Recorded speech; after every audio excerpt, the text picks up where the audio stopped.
the 1st of September. I'll get it together. Just bear with me. It always takes me a minute. And in the chaos, find our way. So I'll show you some pictures and videos from previous expeditions.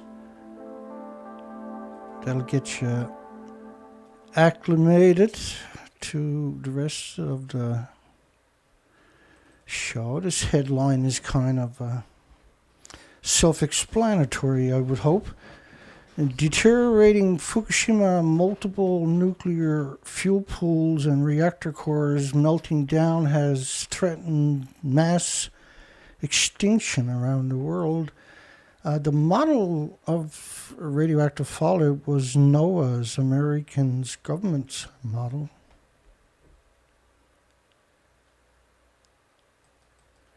This is France's model, that's 16 days. NOAA's model is 40 days. France's government model, the IRSN, is based on 16 days of radioactive fallout. Japan Times column. As the public, possibly worldwide, sickens over time, the truth will come out about Fukushima. I'm here to accelerate that. What you're looking at is a map that is trying to, again, explain all the places that I've done research expeditions at, from Vancouver, British Columbia to Alaska. Now, on the top part, there's 27,000 islands. It's an extraordinarily dangerous coastline, and it has around 3 million rocks just below the surface to wreck your boat on. And so I go out and do research expeditions, sometimes for 6 years. It was year after year, 4 to 5 months a year. And also, I was doing day expeditions on a regular basis for years and years and years and years. We're going to show you some of that coming up tonight. This is one such example. And I think this one is 2017.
Throwing the anchor overboard.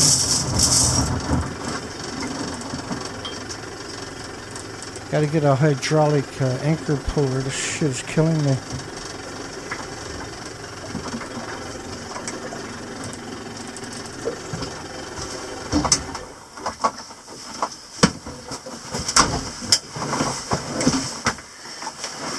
And this is actually what I'll be doing the weekend.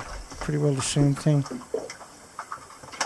Having a bit of a problem with the charger today. I'm going to frig with it after the show again.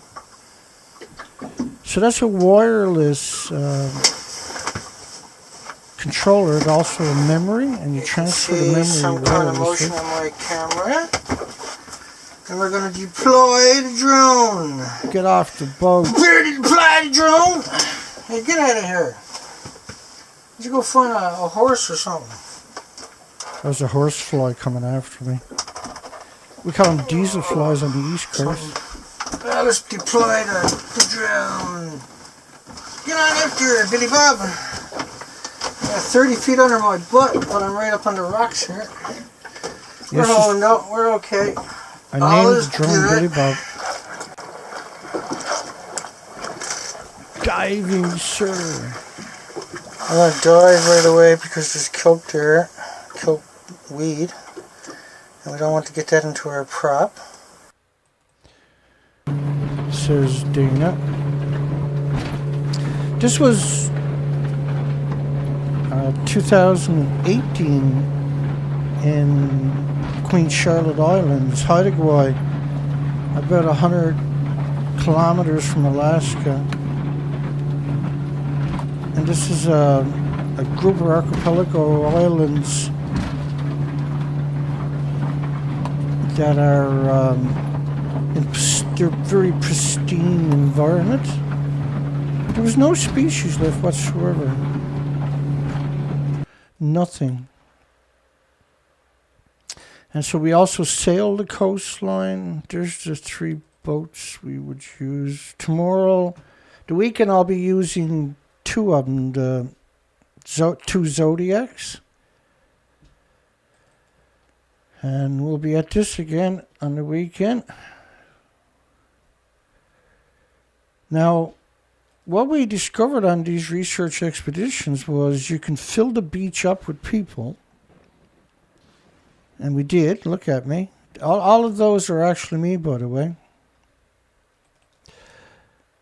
That tells you how... and this was 2016 or something. I done this particular trick. Now, you can fill the beach up with people, but you won't find the species to the left. The pictures to your left were 2008, 9, 10, 11. And because of the radioactive fallout covering the entire planet, this model is 20 days. We launched research expeditions. The species to your left are exterminated in British Columbia and Alaska, California. It's a complete extermination. We know this because I went back year after year. The species didn't return. They didn't recover. Which meant, theoretically, that's impossible, by the way. And so if you plowed the beach to your left, it would fill up from species on both sides and in the ocean itself. Plus, the ocean itself is a soup of life. So a glass of salt water, of ocean water, would have 1 billion creatures in it. An actual soup of life. 75 to 100 million of those creatures per glass of salt water are the phytoplankton, which is the basis of the food chain, the basis of the oxygen chain, the basis of the carbon sequestering chain. And they make 50% of the oxygen on the planet in the Pacific Ocean. So the species to your left are the genetic superior selection. They don't have pack ice in the winter like the Arctic, say for instance, would scrub the coastline each winter, right? This is a tropical rainforest. The species you're seeing to the left are the descendants of superior selection of generations. They're permanent, 12 months a year. The species to your left are non-existent. They're actually exterminated. There was up to 7,500 highly visible species pre-Fukushima 2011. And they all disappeared. It was a completely healthy coastline in 2011. And what you're seeing was what it would have looked like in 2011. But due to the radioactive fallout, because the tide zones are exposed multiple times a day for extended periods. And there's just an incredible diversity to the left, just wonderful. And there was 30,000 insects at the high tide lines in British Columbia that was their zone. They were exterminated too. So that's when you see Fukushima has a nuclear power plant, has the ability to threaten mass extinction around the world. It's by the radioactive fallout. It's very effective, it's very efficient, it's very quick. The poison shows up within 16 days worldwide. Now, that model is still true. That plume won't disappear. Those plumes are permanent. They never go away. It's an invisible snowstorm, but you can't see it or smell it, etc. Taste it, hear it, feel it, touch it, pick it up. You can't throw rocks at it and drive it away. You went from an unimaginable, absolutely paradise to a barren, to your right, nuclear wasteland. And that's why you see these types of connotations. Deteriorating plant threatens mass extinction around the world. That's why you're seeing these models of the radioactive fallout plume. This, of course, is just 16 days, but it's not even based on the inventory. It's only based on venting. So imagine what it's really like. It was very dangerous to go from low tide to high tide pre-Fukushima because there's so many species, it was really easy to slip and hurt yourself.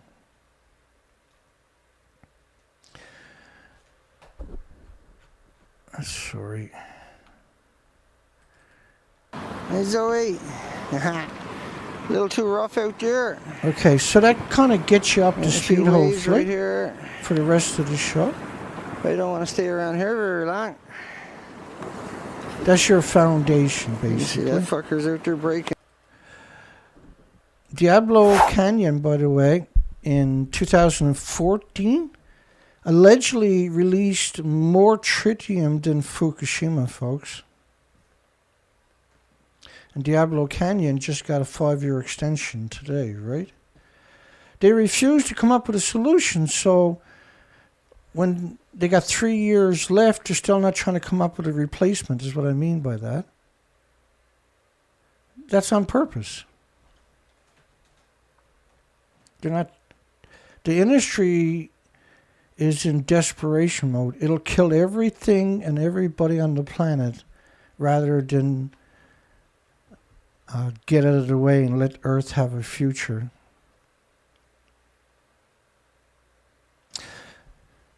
Startling amounts released from operating plant Diablo Canyon. Officials admitted in 2014 to a massive, brutal release. And that's why it's supposed to close. Because they can't contain it. It's still ongoing. A radiation expert says it's terrifying how the Pacific ecosystem has collapsed. The plutonium, uranium is suspected of spreading throughout the food chain. I was on the ocean when that was written, and they're probably talking about my research at that time. Now, I was staying on the ocean doing the species counts for 4 to 5 months at a time without coming home because I couldn't get funded. And I felt that I might never get back there. And I done that for 6 years. I used to be in ports with no fuel, no food.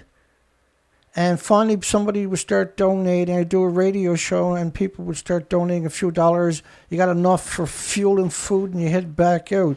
And was it worth it for me to go out there and prove unequivocally that there was harm that was inconceivable done to the Pacific Ocean? And it wasn't my job. We have all kinds of foundations and governmental agencies that are funded specifically to go out and do species counts. But that's a question I want to ask people.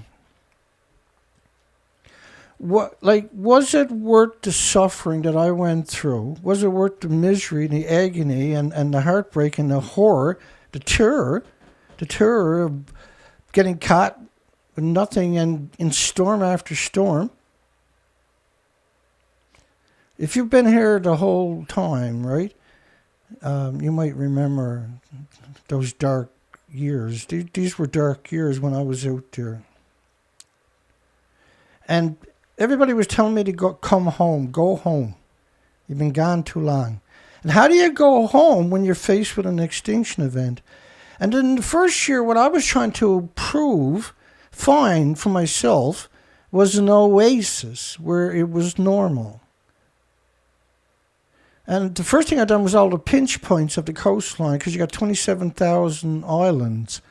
So the outside of the coast, the ocean has to go through pinch points to get to the interior, which is massive. Lost, nobody knew where I was for weeks or months at a time.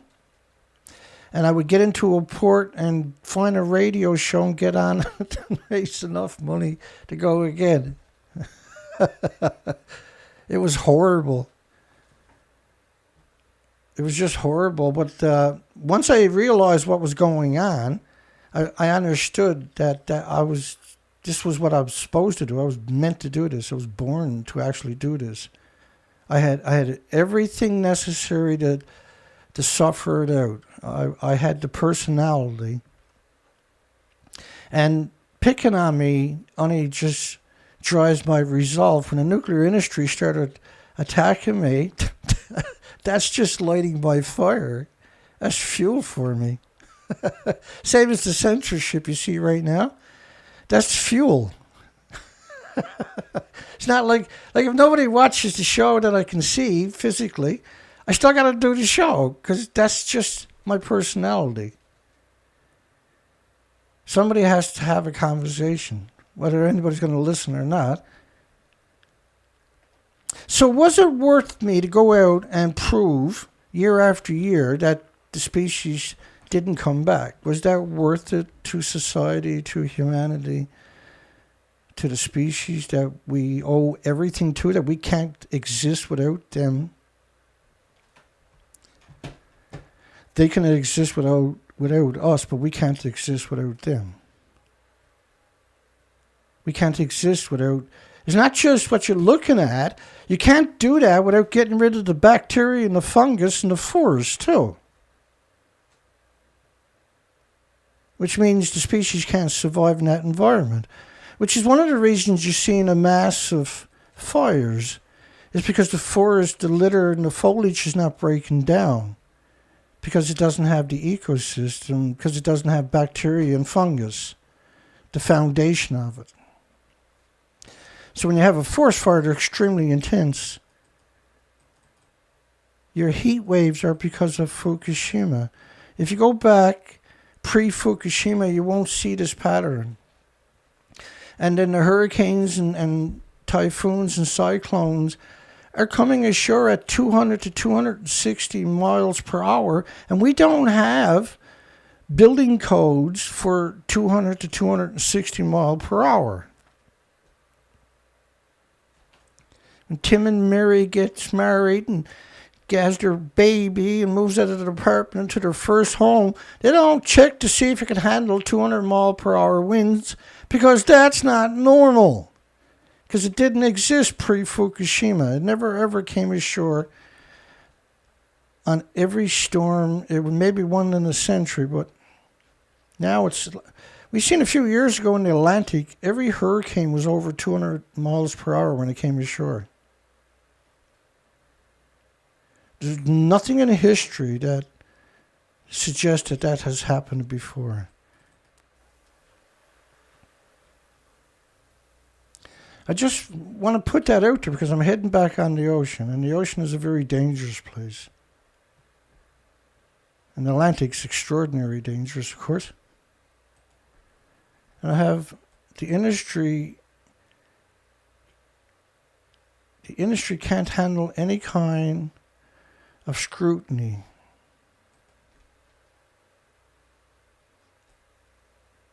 The industry's entire legacy is based upon genocides and omnicides. It's difficult how the Pacific ecosystem has collapsed since Fukushima. It's terrifying how the ecosystem. Radioactive cesium in the oceans from Fukushima reached 50,000 times the levels from Chernobyl. This is why we call it an unprecedented accident. This is the degenerate, revolting scumbag Ken Buechler from Woods Hole, who took me to court, erroneously, to try to destroy me because of my research expeditions. When I came home from the expedition, they had me arrested. In the middle of the night, no lights, no slamming doors. And they used a slap suit to try to bankrupt me. Of course, as an activist, you can't get your name out there unless you get arrested. That's not why they arrested me, because of interactions like that. It was because of my research. They wanted a slap suit. They wanted gag orders against me, so I couldn't mention his name for 3.5 years, right? For 3.5 years, I couldn't say Ken Buechler or Jay Cullen, who I'm sure in the future will be held accountable for their crimes against humanity. These, as I told the court, these are terrorists. These are not scientists. These are terrorists. These are mass murderers. They are poisoning. They're enabling the system to poison everybody.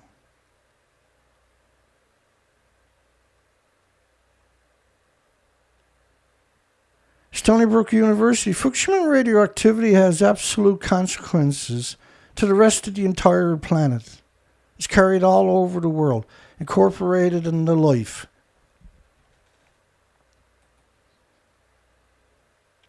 Alarming West Coast sardines crash, likely radiating, no pun intended, through the ecosystem.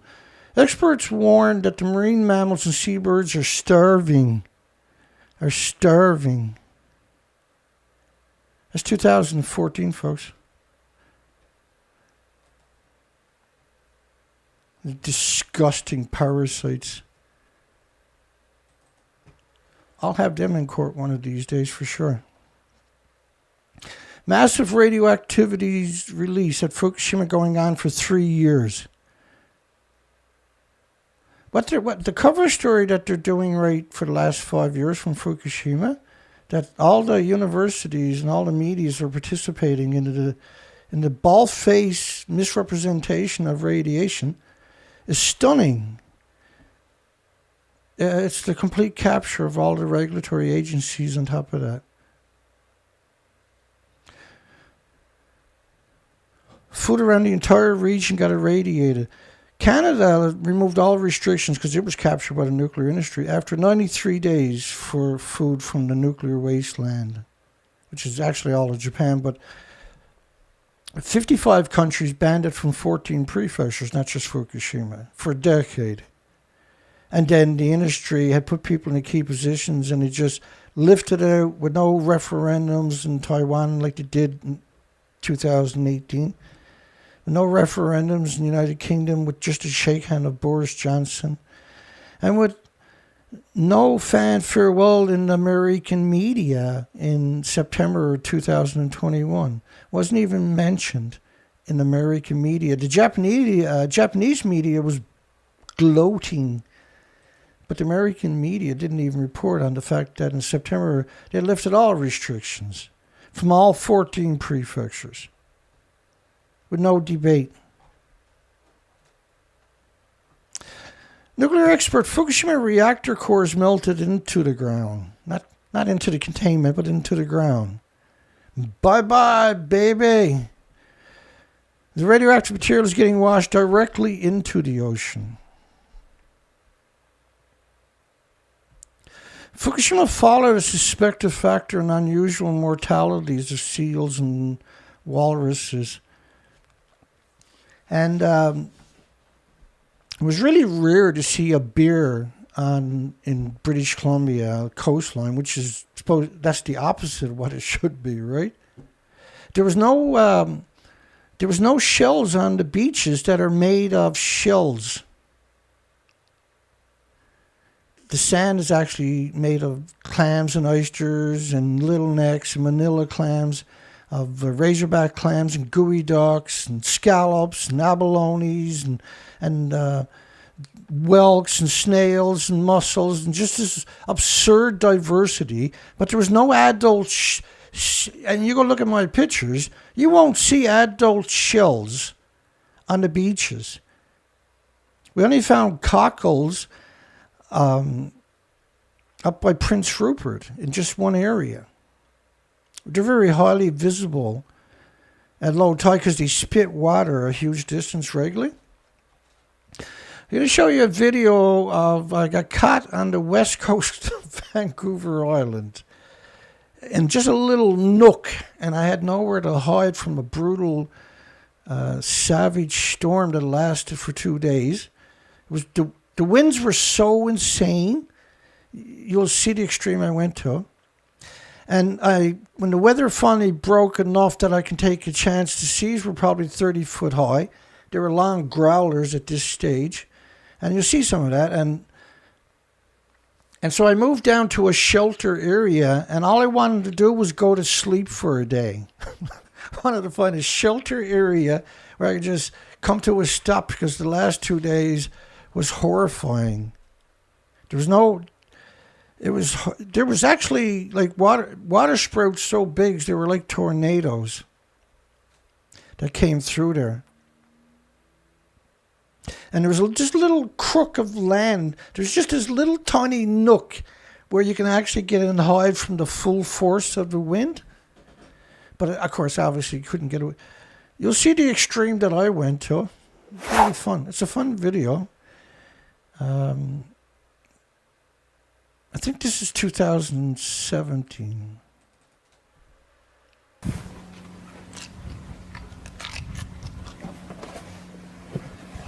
Unusual sea otter. Look at that guy.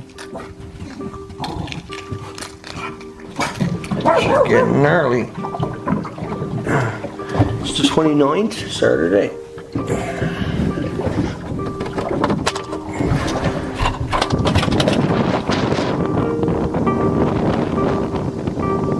Might have to move out of here. Yeah, we got nowhere to go.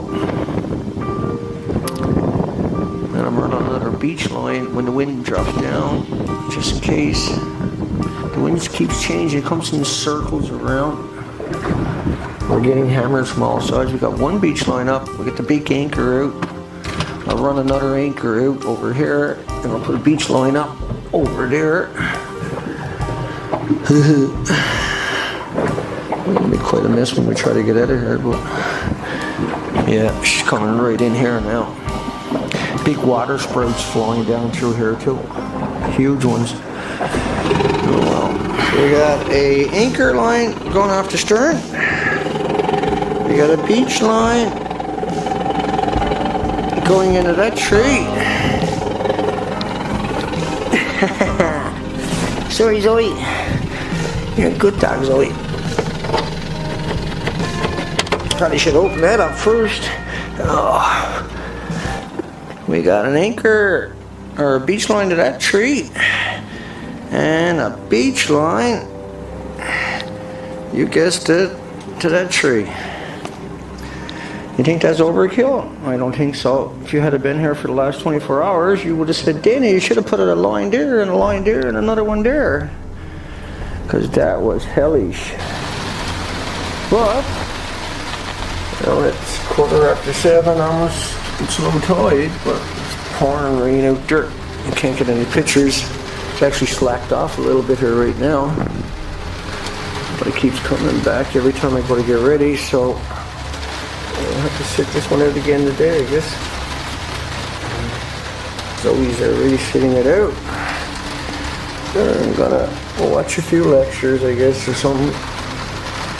Zodiac's filling up with water.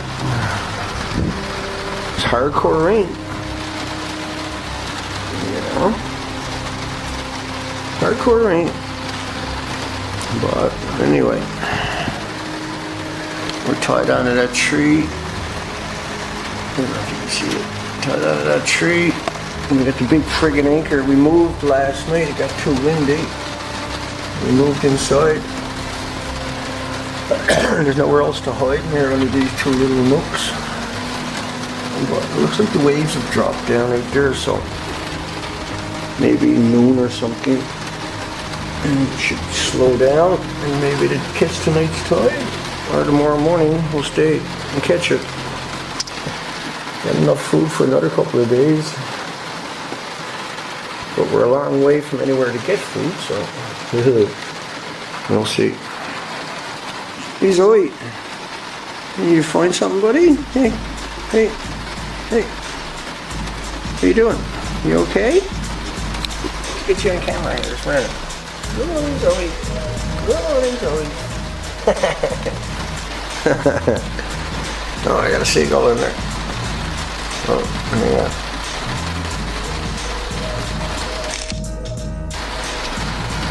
Tried to take a picture, but that didn't work. There's nothing on the shoreline here, just kelp weed.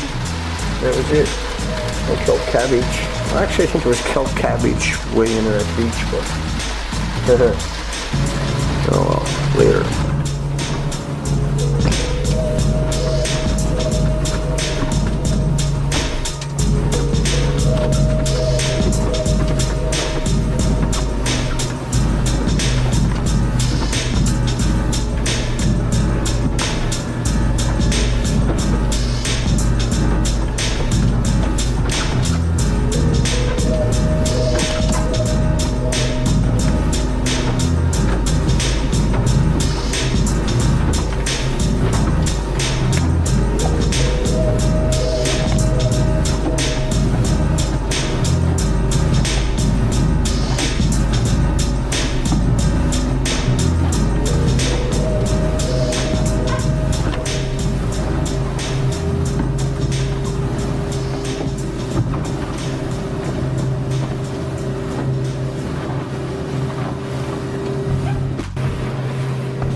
September 2nd, I think.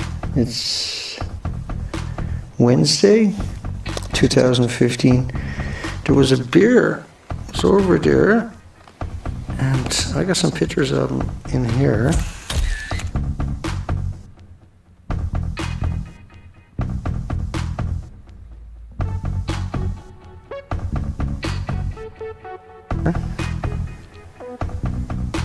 But he's gone into the woods. He swam over on this little island here. He was, like I say, he was on that shoreline over there, and then he swam across to here. And so I'm worried about him, because I got a beach line. I'm pretty close to that shore. We're heading back north. We're just 15 miles or so to Zabalas. And I don't trust the little bear. He's not looking very thick fur or nothing, and he's been foraging, but I don't see him stopping eating anything. He's moving all the time, and he swam all the way out here, so you never know.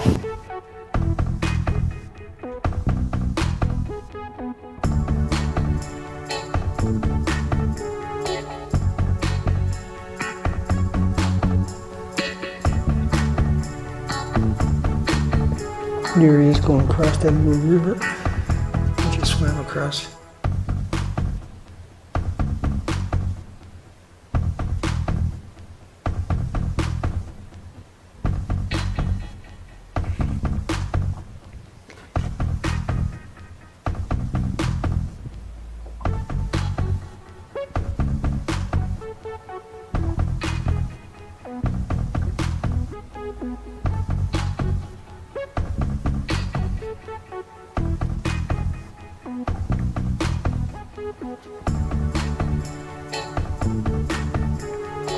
He swam across that big channel in less than a minute and a half. Not cool at all. I got a rubber Zodiac. If he tries to climb on this, I'm done.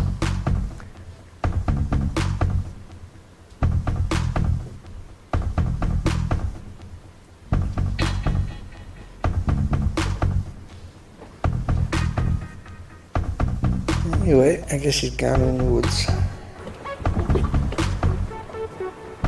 That little guy's been here for about 5 hours. All by himself the whole time. He doesn't. Yeah, he's not very healthy, man. He was incredibly lethargic, and he was about 10 to 15 feet away from me most of the time.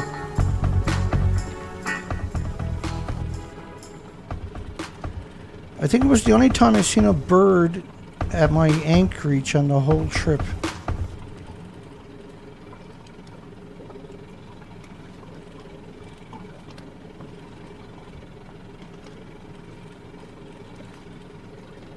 There's a cutie.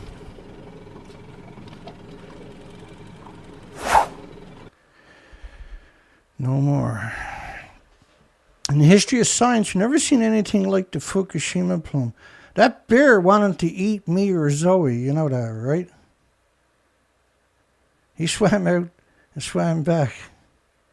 I just got off the beach. I was, well, I wasn't quite to the boat when I seen him.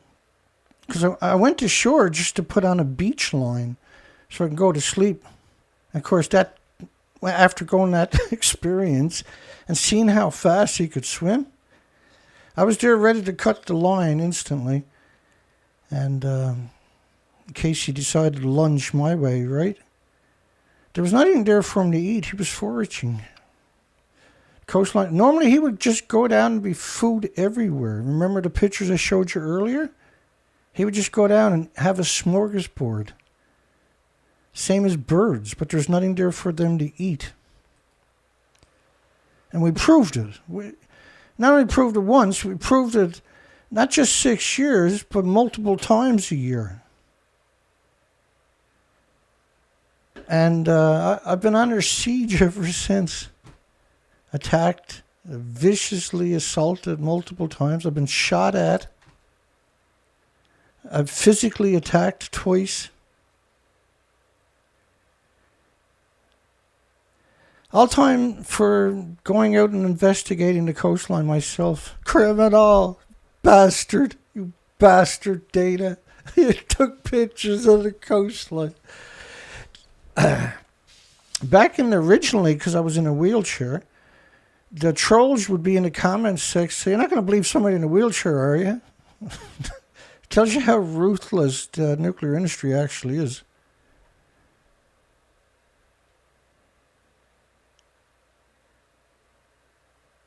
All-time high radiation levels in the wells. This is actually important.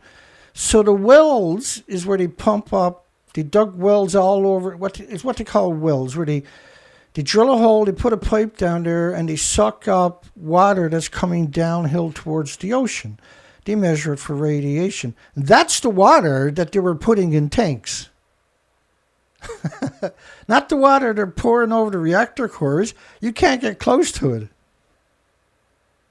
See, like, when you look at it, they're just throwing water at it in all the documentation, right? From a distance. But yet they want you to believe they're inside the building, got pumps set up, and they're pumping it out, but they can't get close enough to it. They got to pump it from a distance. They got to throw water at it from a distance. And so they switched that story, I think it was 2015, and started using the words like net zero, climate change, global warming as a weaponized tool in every paragraph or so in every story with nuclear in particular. And we know because we covered all of it. All-time high concentrations. So 1.1 billion becquerels a cubic meter of strontium-90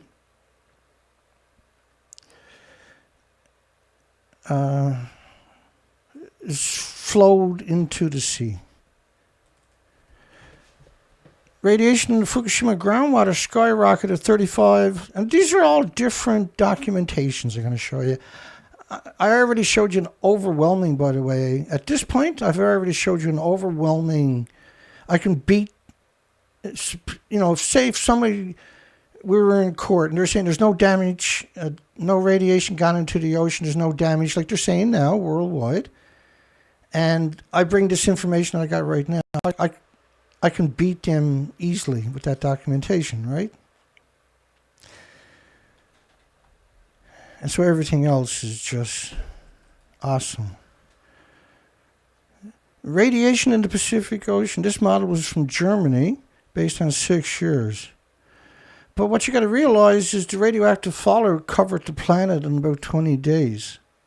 But that don't mitigate the fact that it was hemorrhaging, and it's not really an appropriate word because it was much worse than that. They used words like leaking and bleeding, and that's fighting words to someone like me, right? If we're at a debate and they say bleeding,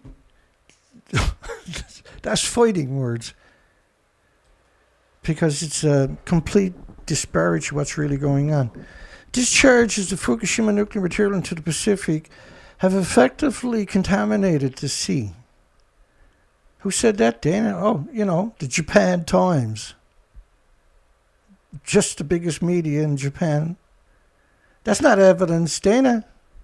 Melted reactor cores will burn again if water is not perpetually poured in. Pre-meltdown, they need 4,500 tons, 1 million gallons per minute, to keep them cool, so they don't run away. Once they run away, they need a lot more water. It's enough to fill up all the tanks 6 times a day. By the way, they had 1,000 tanks in 2013, which is what they say they got today. And 2014 and 15, 2016, 2017, 2018, 2019, 2020, 2021, 2022. They still got 1,000 tanks. Because people are they just sit there and let the industry vomit all over them. They won't stand up. I don't I've heard this argument. It's a good argument, but it's not an acceptable argument because this is an extinction level event. But I've heard the argument that, Dana, how do we compete with someone like you? Big shot, cover on your microphone and all the other bells and whistles you got. Well, do you really think I started off that way? It was a pretty humble. I started off with a little tiny 9-inch computer screen. 9 inches.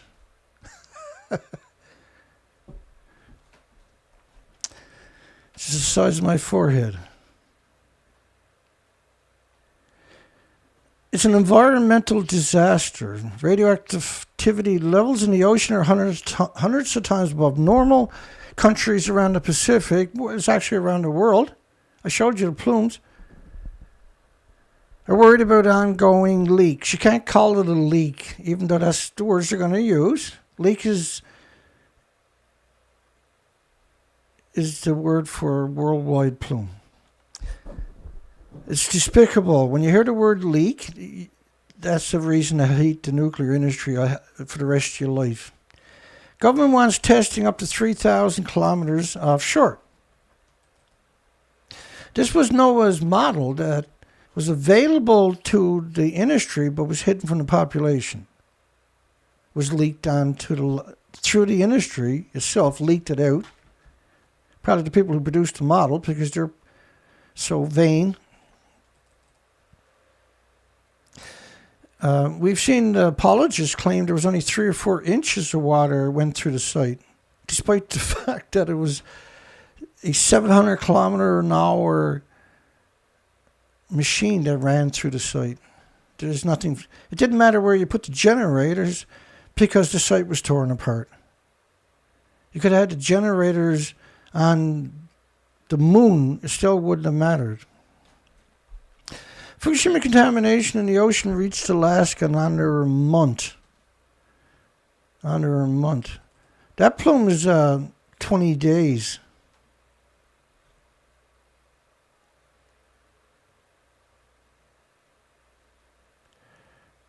The 31st of March 2011, upper left-hand corner, the very earliest. The walls are cracked to below the ground of Fukushima buildings. This is a really interesting. This is always cracks me up.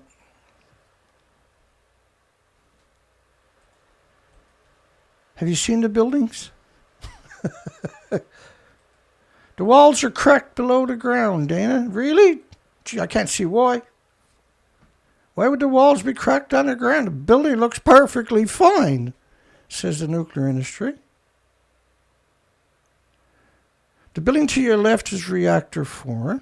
Well, was. The building to your left remains a reactor 4. That's the official picture.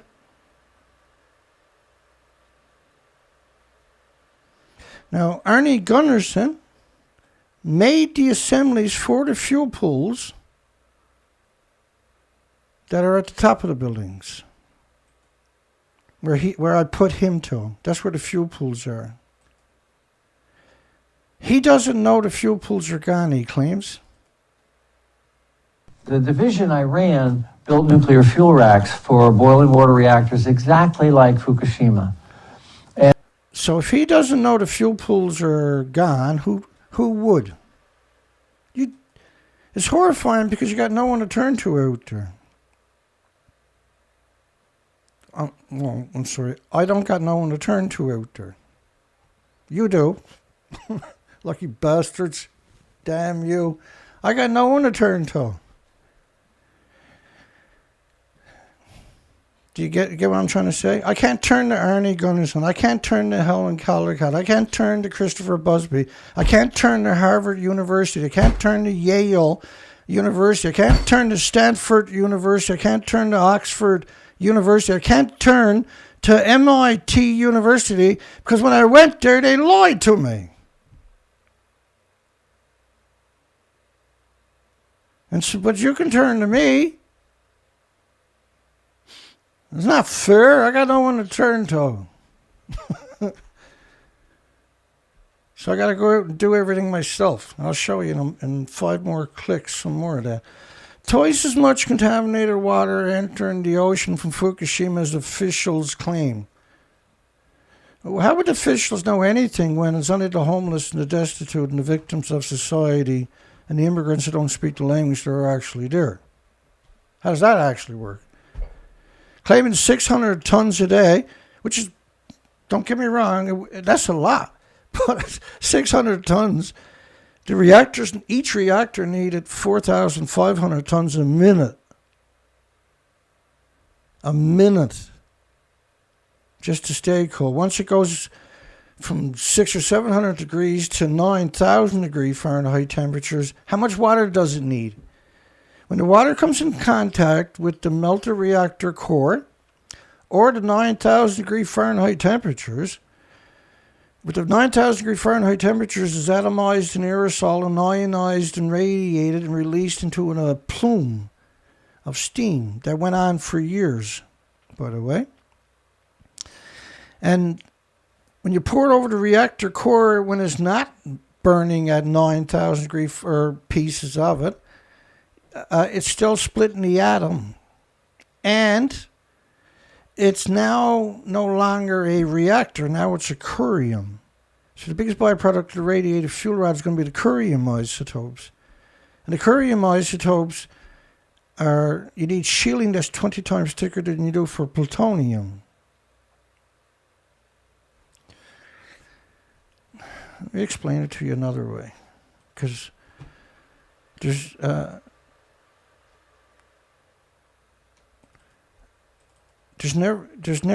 such, in this subject, there's no such thing as too much documentation.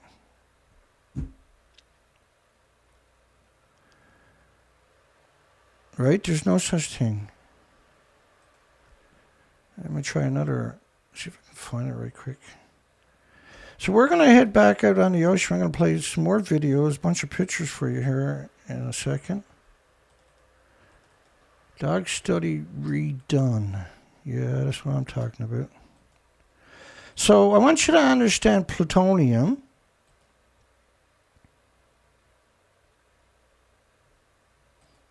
Oh, there's a good one for you. So curium isotopes, this study is awesome. Curium isotopes are a major byproduct of the radiated fuel rods. Okay. So the toxicity of inhaled plutonium dioxide in beagle dogs and beagle puppies. They exterminate. It's absurd how many beagle dogs, because they got the big nostrils, right? And what they do, they call it sacrificing the animals, which is AKA slaughtering them to see where the plutonium ended up to. This study was 144 beagle dogs and beagle puppies, and they were sniffing plutonium gas. And tumors of the lungs, the skeleton, and liver occurred beginning about 3 years after exposure.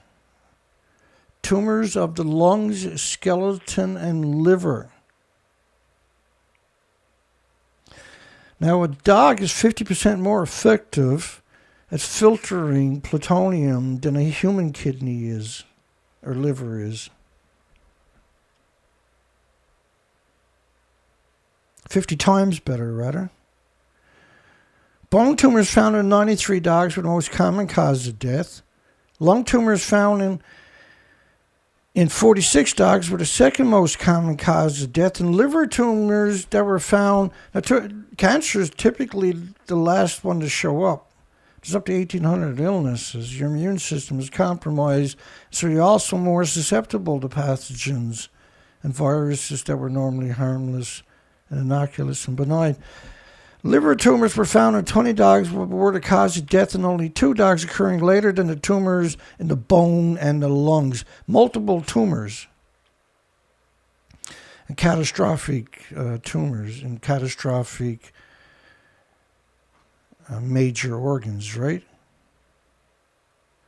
And then the curium, which is the major byproduct, not plutonium, and it dwarfs it in comparison and in ratios.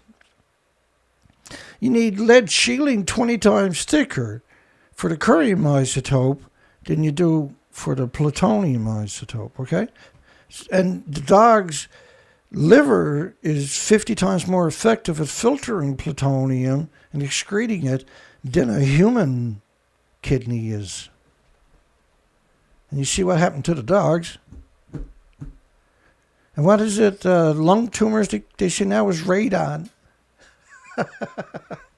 Oh, yeah, no, everybody's dying of lung tumors. Oh, it's from the radon in their house, Dana. I despise the nuclear industry on a level that they can't comprehend. Trust me. Radioactive iodine is 7.5 million times the legal limits. This is per liter, I think. In the water around Fukushima, cesium-137 is 1.1 million times their so-called limits. So it's 300,000 becquerels of iodine-131 per cubic centimeter. This is absurd numbers we're talking about per cubic meter. So for cubic centimeters, 300,000. Or 7.6 million times higher than the legal limit. But right, if you got that number, and you did, of iodine-131, there's going to be 10 times more iodine-132, 30 times more iodine-133, 31 times more iodine-129, and the list just keeps going in major isotopes. This is how they do it, right? If they have one reliable number, which to them, they like cesium and iodine because they can extrapolate. But they can also use that to bludgeon you into into not comprehending the danger that you're actually in. New breaches at Fukushima has flown into the Pacific, and likely radioactive particles are scattered on the ground. And already 60 billion becquerels going directly into the ocean every day. This is an absurd small amount compared to what was really going on. This is a trillionth of a billionth of a percent of the amount that was actually going. And it's a stunning number we're talking about on top of that. But 4 billion is a gram. Let's put it that way. 4.4 billion basically is a gram of strontium. Strontium is 140 curies. 140 curies, and a curie is 37 billion disintegrations a second. So 37 billion times 140 per gram. So this is not even... This is a fraction of a gram they're talking about. It's a terrifying number, by the way, because of the implications of the large volumes, thousands of square miles. Cesium C is likely to return. You're getting whole body X-rays when you're in that environment. Cesium C is likely to return to the animals, insects, birds, mammals, animals. Their thyroids are going to be saturated and going to mutate that into radioactive hormones. Plus the X-ray bombardment from the neutrons, X-ray. For the neutrons, gamma, and betas and alphas, they pulse energy almost at the speed of light, 200 all these numbers, sometimes I forget, 286,000 miles per second or something. So it's a little shy of that, not much. Gammas, alphas, neutrons, and betas will pulse, but they don't mingle. They pulse symmetrically like the sun pulses. You know how the sun shines? It doesn't just shine at Earth, it shines every direction, right? That's what an atom does. It pulses in every direction. It could pulse 20, 30, 40, 50, 60 feet. So when you finally, and it's very soluble, a lot of this in water, except for the sulfur peroxide, hydrogen buckyballs from spraying the salt water, they're still soluble, but they're able to be liberated back into the environment. They're very mobile. A lot of this is assimilated into trees and plants and stuff like that. If you have a forest fire, you're just going to liberate it into the environment. You can't destroy it.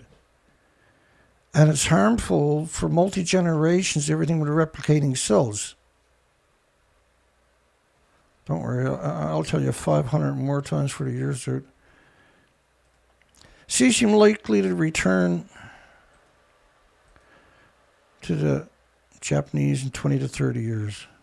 It's every 40 days, actually, by wind, right?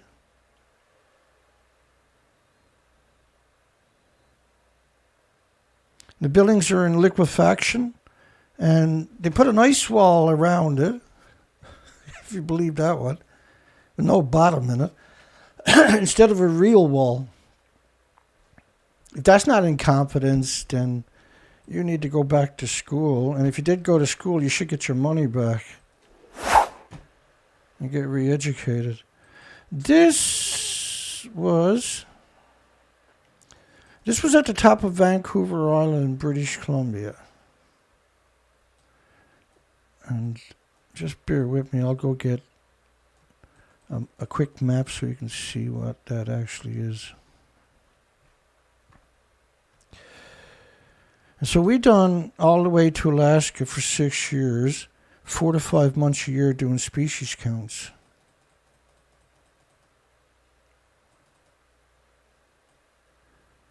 There we go. And so, let me come into the picture here. So that's right here, and I'm headed this way down the open west coast. They call it the wild west coast, because, baby, it's wild. And so now we're going to do a video. Once I stop screwing up. Don't blink.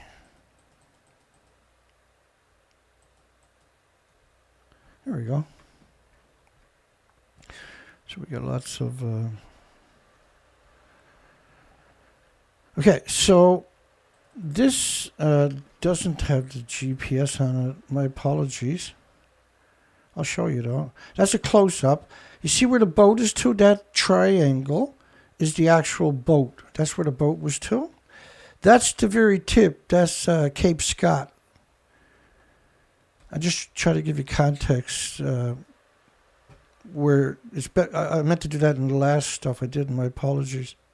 So when I said Queen Charlotte Islands, that's a mistake. It's actually called Hideaway. It's formerly known as the Queen Charlotte Islands. That was up there we were talking about. Okay, so the top of Vancouver Island was right here. I was waiting for the tide to change, to flow down the coastline, and then I was shooting down. And so right around here, on this side of this spit, which is a huge point of land on the west coast of Vancouver Island, back there, you can't see it on that particular map, was a little speck where the bear tried to eat me and Zoe. And he was skinny, that fella. Okay, so We're out on Cape Scott. That's We're on the Cape Scott. beach. Me and Zoe. And the boat is way over there. Probably can't see it. No, you can't see it. I got a little picture for you, though. That's what it would have looked like. I was going ashore just a few minutes before I made that particular video, right? It's low tide. Tide just, I think it just changed and starting to come up. Keep an eye on the Zodiac. Make sure it don't float away. And you can see the shore is naked. This is all underwater where we're stood up, like way underwater. It's a 3-foot low tide, so it's a really low tide. 22-foot. And we got some sea anemones. Just the greens, And we actually right? got some mussels. And we got some green sea anemones. The other 77 species are missing. The kelp or the algae is, or this is grass. And you can tell the grass is right? definitely not healthy. All the kelp looked like that It's too, not the whole healthy. coastline. But we do got some little mussels. That's unusual.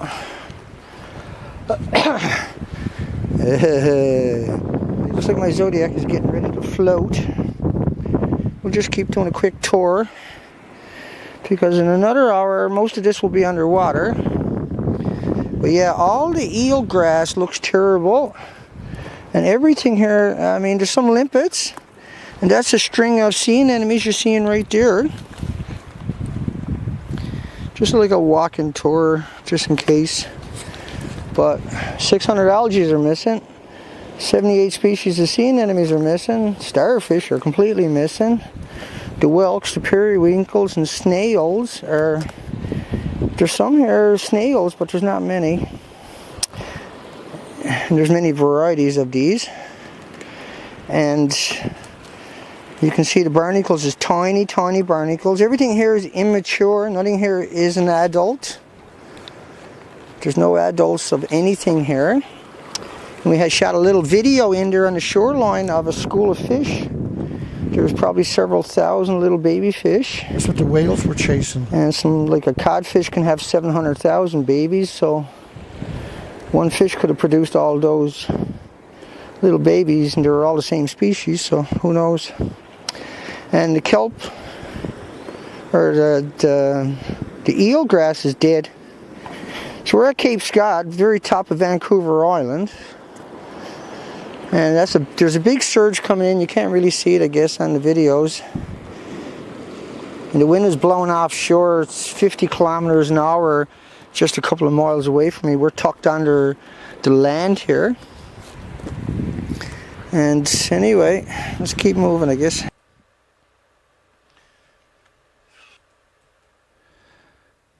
So when you look at that bull kelp, all of that was like the eel grass I was showing you. And so basically, out of the 600 algae, which are kelps, You find bull kelp, but it was not functional.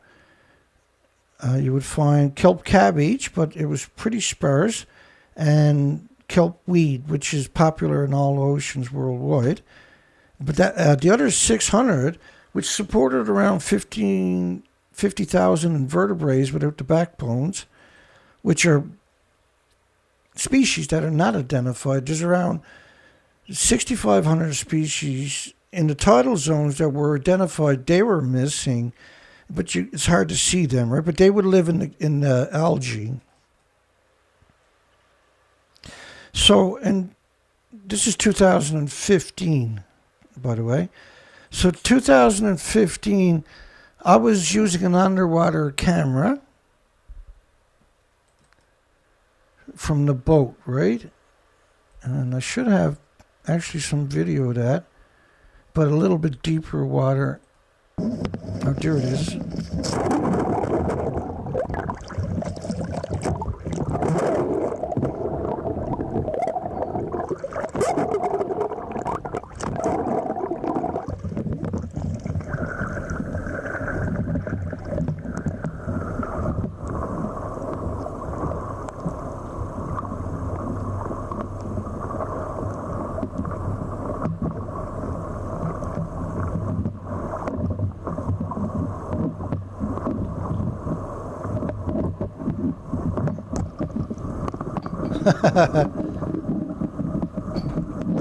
I'll speed it up a bit. I can't remember. I thought this one had the camera down the whole time. There we go. So there should be massive starfish. Remember the pictures I showed you earlier?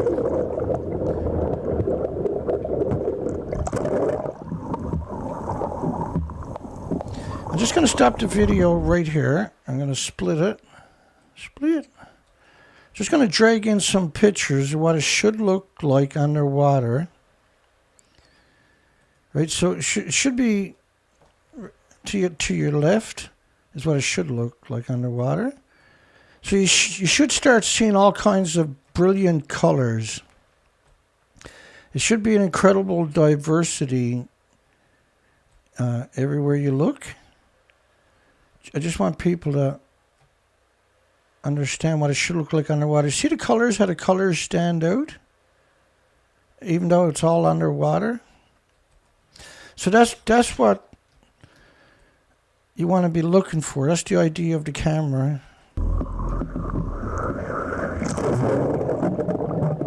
And that little zodiac, I'll turn that down a little bit for you. That little zodiac, you can run all week on 2.5 gallons doing this, right? I eventually bought a little cabin for it, and that was the best thing I ever done, obviously, because being exposed to the environment all day is really, really taxing. Now, the sea urchins will go all the way down to 900 feet. They eat algae. Now, just because you see them there doesn't mean they're healthy. I used to pick 20,000 a day of just 3 inches, no other sizes. And so if I picked all the 3 inches there, you won't physically notice it. And the gap will get filled up typically right away. But those shells could be empty. You know what I mean? Because that happens naturally, right? But all the other species are missing. There should be lots of sea cucumbers, highly visible. Should be highly visible, multiple colors. 78 species of sea anemones, 78 species of starfish, and each species comes in multiple colors. You should see scallops, and you see the giant Pacific plume sea anemones should be highly visible because they're the most dominant, but they come in multiple colors. There's 84 species of sponges. They come in multiple colors. You're seeing what is the garbage can of all oceans, which is the starfish or the sea urchins. I used to dive them for commercially for a living. And you would only pick the 3-inch. By the way, that was for the Japanese market.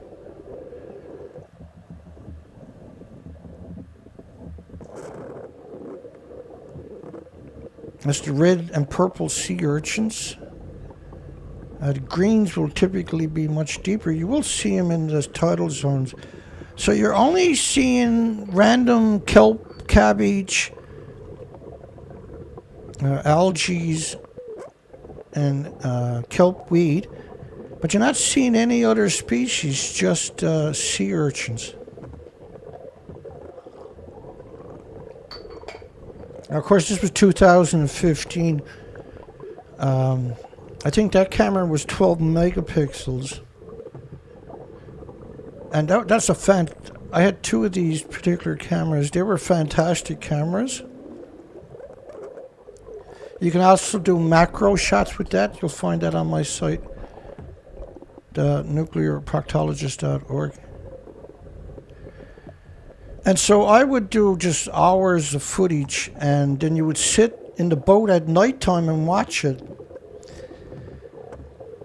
And at nighttime I would go on the beaches also, but the camera didn't work. It's dark back then so much. So you had 2 tides a day you would try to catch.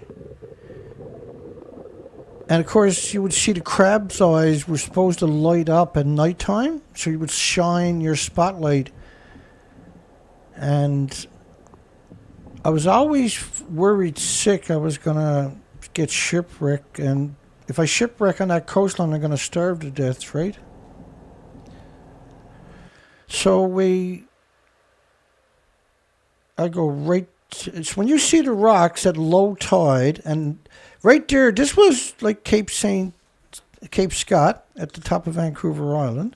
You're looking at gooseneck barnacles right there, which they're extraordinary for North America. Typically you find them over in Italy and Spain, and also on Vancouver's west coast itself. So when you see them, that's typical indication you're on the west coast of Vancouver Island. A lone bird, which was the only color on the beach really. Some kelp cabbage, kelp weed, maybe some bull kelp there. And everything was immature. There was no mature species. On the beaches, there was no scallop shells, no abalone shells, no mussel shells. There was no razorback clam shells, no geoduck shells. There was no clam shells. There was no oyster shells. And the beaches are actually made up of those shells breaking down. And to give you kind of a context of what that actually means, if the beach is a drop-off down fairly deep, say 50, 60, 70 feet drop-off, in certain places, like nooks, where there's heavy tides, the tide will cut chunks of the coastline in increments over millenniums out. And I've dove some of these places, but only because it was really bad weather and I couldn't get to where I wanted to go. But there was so you were free diving instead of diving on the floor, because you're bringing a 900-pound bag with you. It carries 900 pounds back. And you use a buoyancy compensator to keep that off the floor, otherwise it gets snagged and you can't move it, right? But I remember the first time that I came across eddy where the currents had eaten out a chunk of the island where a beach was. It was about 50 feet straight down off the beach. It wasn't exactly a big beach, but the size of 2 houses maybe, right? Now there's 27,000 islands up there, right? And this is the same area. And so anyway, I was going along there and I looked to the other wall. I can see across to the next wall about 2 houses away from me. And I was going to go right along the wall to get to where the rock outcropping was.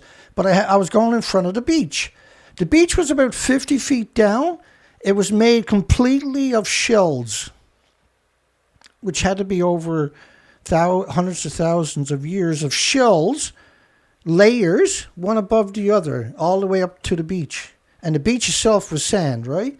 But below it was all shells, and the shells were in abalones and scallops, mussels, clams, you name it, whatever species.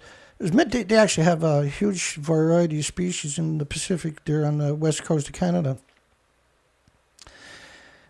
And if I had brought in a container ship and used all the shells for the calcium, say, for instance, right, it would have took me a decade to clean out that area. It was so much shells. That's what it felt like to me, right? It's hard to appreciate how good I was, too, right? So for me to say that long, hopefully gives you some indications. My dog Zoe, probably one of the greatest dogs in human history, by the way, was this dog right there. This is what I seen on every single beach. This is the first thing she would do. And there wasn't a beach she didn't do this to.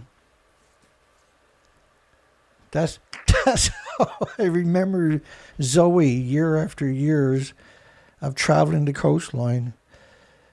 Normally she does a face plant off the Zodiac when you hit the beach. She'll always jump off the boat before you hit the beach, or just the second you're hitting it. She'll launch, do a face plant. She'll go up and she'll drop one. It's usually peeing, right? Dogs but she's the only color typically on the beaches. Now, in this particular spot at Cape Scott, at the top of Vancouver Island,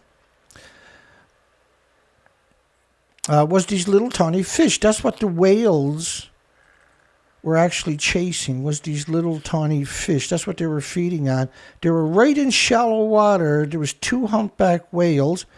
And I got good pictures, hopefully, coming up. Will tell you they're emaciated.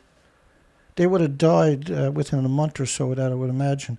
But they found a little nick there of these little fish I was talking about earlier. And so the Zodiac and that little motor, that thing was just amazing. Because you had a GPS in your hand, you can negotiate just into the tightest places imaginable. You can go through 100 islands a day on that little Zodiac, and it costs you maybe $3. If you use the big boat, you're going to burn a huge amount of fuel, right? And I did, right? In bad weather, if it's raining, I'll use the big boat, right? So this whale kept coming right by my boat. It was pretty shallow right there.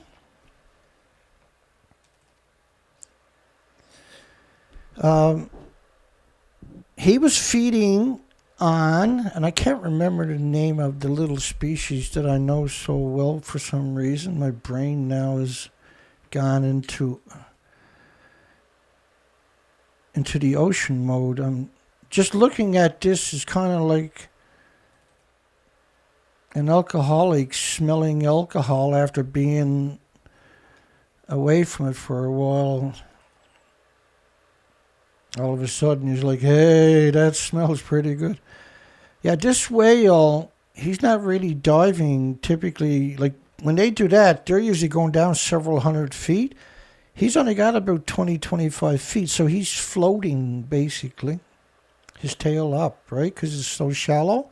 He's chasing these little tiny fish there, which are not his normal diet, by the way.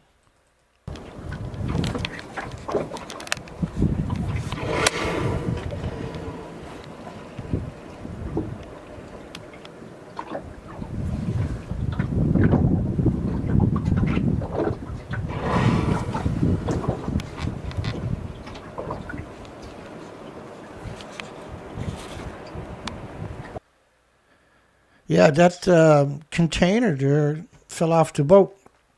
And I went and picked it up with the little Zodiac right after that. Fukushima's like a banana. Like walking in the sunshine. Like sleeping next to somebody. Or climbing a mountain. Or riding a bicycle. Or drinking a glass of wine. Or smoking a cigarette. Or like eating peanut butter. Or kayaking for 15 minutes, or living in New York City for 6 days, or like they try to outdo each other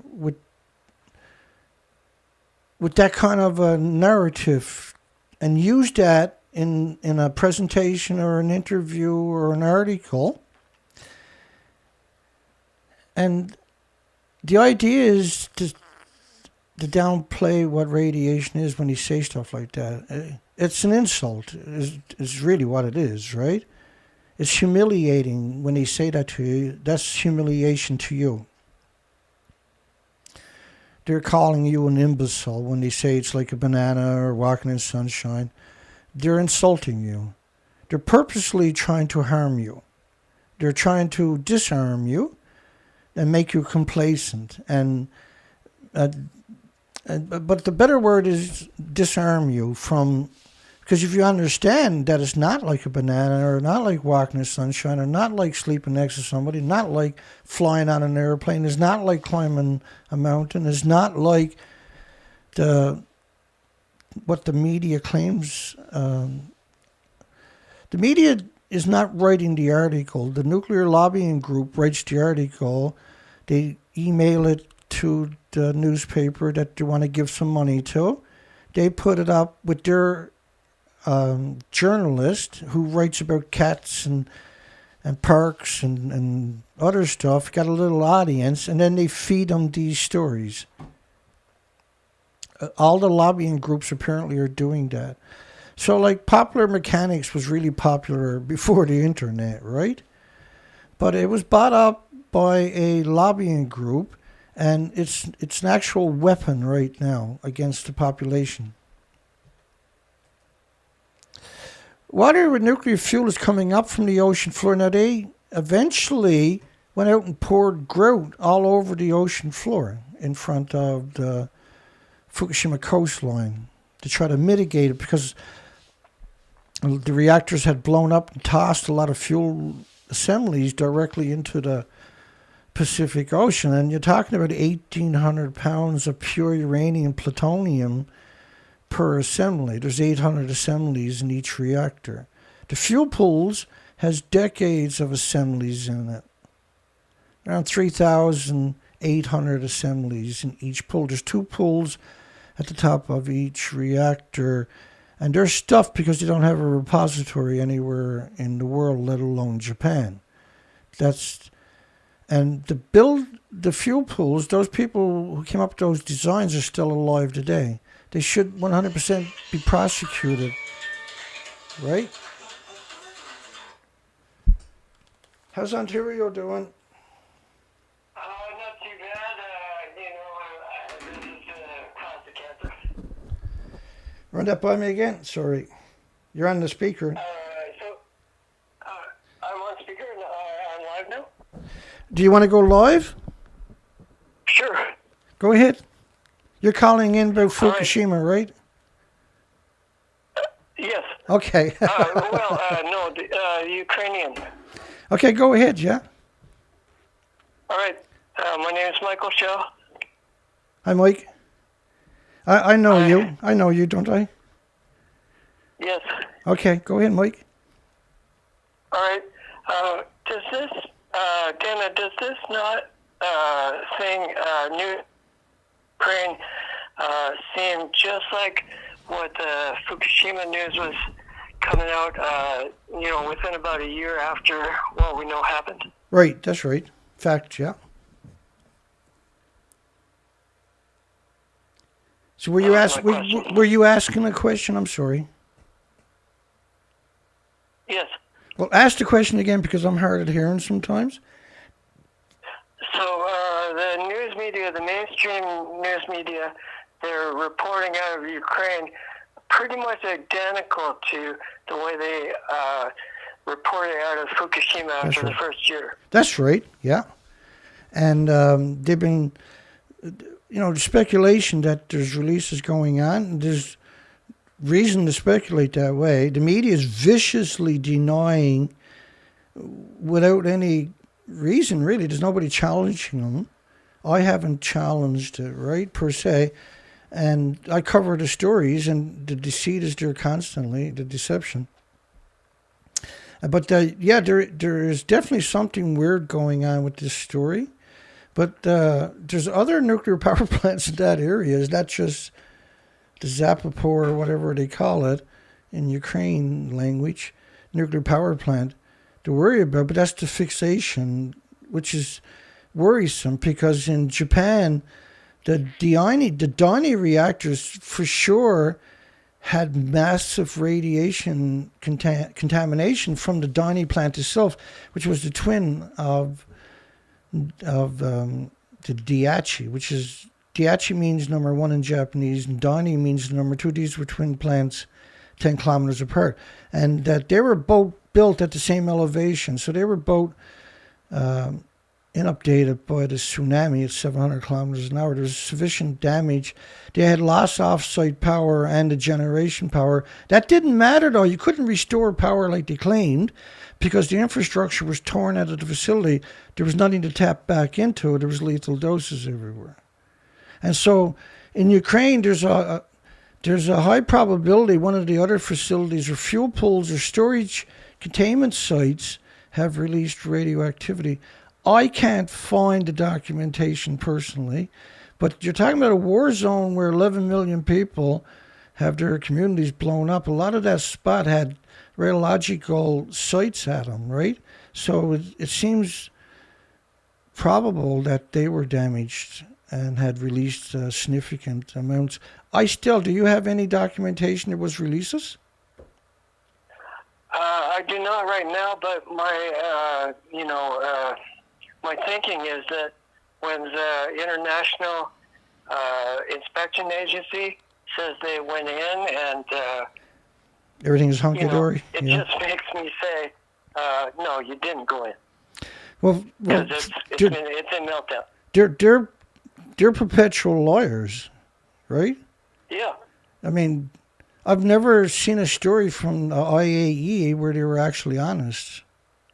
I don't have a single story where they were actually honest. They're despicable people. And most likely that's the idea, is that if they went there and says it's okay, now the media can utilize that, right, and claim there is no adverse side effects happening. Was there anything else you wanted to cover, Michael? Because also, I wanted to say thank you for validating that my debit donation came through. Oh, is that right? Thank you. Yeah, appreciate it, Michael. Because we're going back on the ocean. Yeah, good stuff, my friend. Thank you again for calling in. I appreciate it, eh? Okay, Mike. Thank you.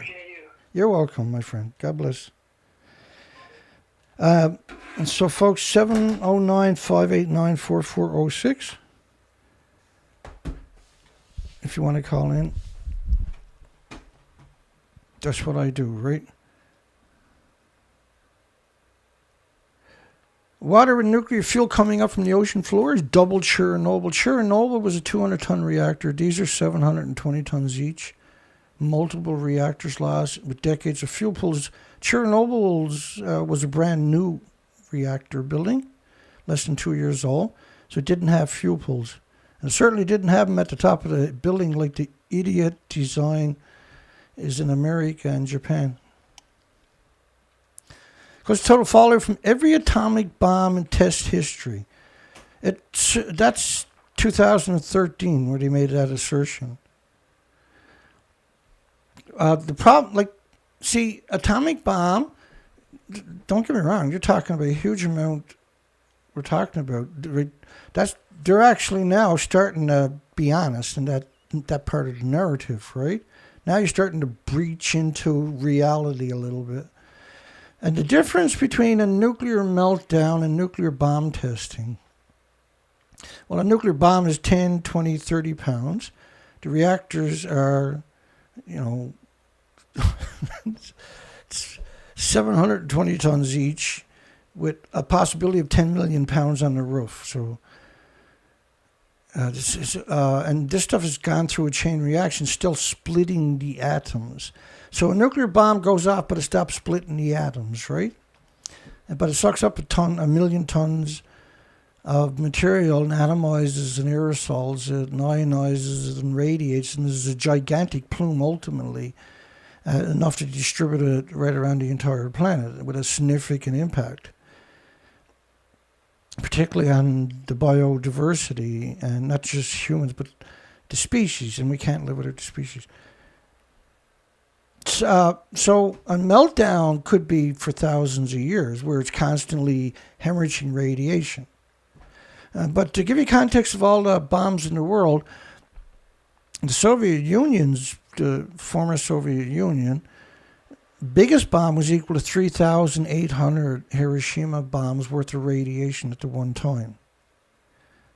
And so there's officially around 2,200 nuclear bombs, but just one of them is equal to 3,800 Hiroshimas of radiation fallout, for goodness sakes. It was an enormous explosion, by the way. It's 115 miles up with the plume on top of that. Blew out windows 600 miles away. Castle Bravo in the United States in the Bikini Atolls was equal to 1,000 Hiroshimas going off, or Nagasaki's, because that was a plutonium bomb, which was Nagasaki. Hiroshima was the only uranium bomb ever detonated that we know about, that they acknowledge. Doesn't mean it wasn't, but that's what they acknowledge. And so just those two bombs, the Soviet Union's biggest one and the Americans' Castle Bravo, just that single bomb, not the series, but the single hydrogen bomb, is 4,800 Hiroshima bombs. So theoretically, when the average person looks at the total bombs detonated on the planet, they look at 2,200. And so they see them all as Hiroshima bombs. That's what the average person sees in nuclear. They don't understand the discrepancies, the disparages of kilotons versus megatons and hydrogens and the rest of these wicked experimental bombs that they actually... I mean, if you look at Santa Susana, it's equal to 463-mile islands melting down at the same time, where the animosity equivalent of radiation be released into the environment. It's a stunning, catastrophic number. It's a catastrophic number from a sodium reactor, which is not supposed to exist because it seems like they all done that, right? Fukushima radiation, possible culprit in huge starfish die-off from Mexico to Alaska. Now, the expeditions realized there was 78 species of starfish. Each species had multiple brilliant, beautiful colors. And I showed you some of these pictures earlier. There are, because I was a commercial diver, and so I have vivid memories. One of the things that drives me crazy sometimes is I have really vivid memories of things. As a diver, some things are imprinted in your life, right? And as a commercial diver, you get a lot more, unfortunately. Let me see if I can find...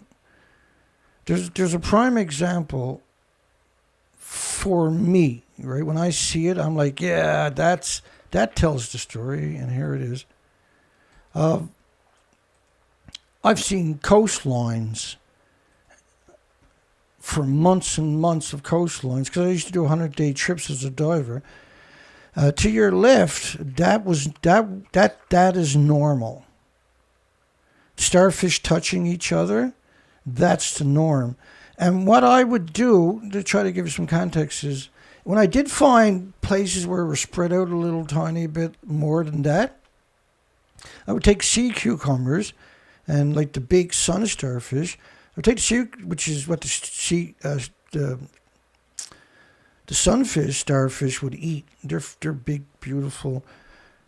I can't remember how many legs they would have, but I would take the sea cucumber and put it under their leg, and I would work, say, 3 hours, because back then I was doing what's known as a hookah diving, air hose, or up to 6 hours without coming up.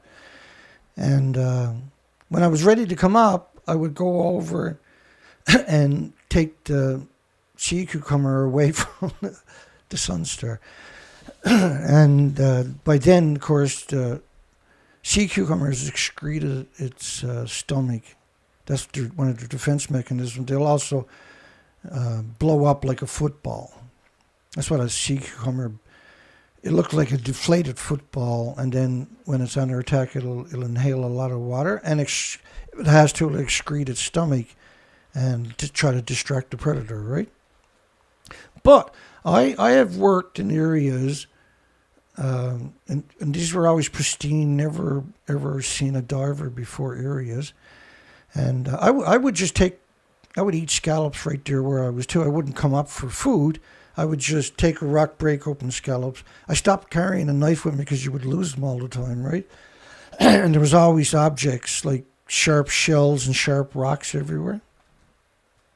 So you didn't really need a knife unless you were caught in the kelp. But anyway, and what I mean by that, if you ever seen an insect in a spider web, I've been like that in kelp forest hundreds and hundreds and hundreds of times. And you literally got to chew the kelp off to get arms free, to get the rest of it off you. But sometimes you'll see a sun starfish. Now, if a sun starfish at the water is covering that, if a sun starfish comes along, they'll actually make an opening for the sun starfish to go through. A lot of people probably wouldn't know that, right? But they'll actually open up a path, and then when the sun starfish, because it's not very fast, it'll close the path back in. That's pretty amazing. After we left Japan, this was a sailor on a multi-million-dollar race yacht, and he's been doing this trip for over a decade, he said. And he was in total shock. He said, after we left Japan, it felt like the ocean was dead. There was nothing alive over 300 miles. And this was his favorite thing, was all these creatures and animals and birds and Mother Nature. It was just, not only do you have these beautiful, just industrial funded yachts, and you get these doldrums where you can't sail, right? And you get a chance to enjoy and swim and everything else. And this was paradise. Not to them, but this was paradise to everybody and anybody. This is what, it was stunning in 2011. He said there's no longer nothing. There was no turtles, dolphins, sharks, birds. There was one whale, and it appeared with a big tumor on its head. He wasn't talking about Fukushima either. He was talking about his experience. He couldn't understand it. He'd never seen anything, never conceived there would be a day when you would see nothing. Fukushima radioactive plume continued to hit the shores of the United States and Canada. We're back into the videos after this one. Fukushima radioactive plume continued to hit the shores of the United States and Canada for decades. It's impossible to remove the molten cores for hundreds of years, if ever. And that the flow of contamination for the plant will be virtually impossible to stop. Unfortunately, it's Dr. Helen Caldicott, who also says that reactor 3 and 4 fuel pools were intact. Tell the truth out of one side of her mouth, and tell a complete different story out of the other side of her mouth. That's how we know Helen Caldicott. So this little Geiger GPS, I ended up with 2 of them. They were so good, when one broke, we got another one right away. So we're at the bottom of south end of Banks Island. So this is Banks Island. Hang on here. This is Banks Island. Just give me a second, and I'll get a map for you, because I'm actually right there. Here you go. So where is Banks Island? Was that the bottom of Banks Island or the top of Banks Island?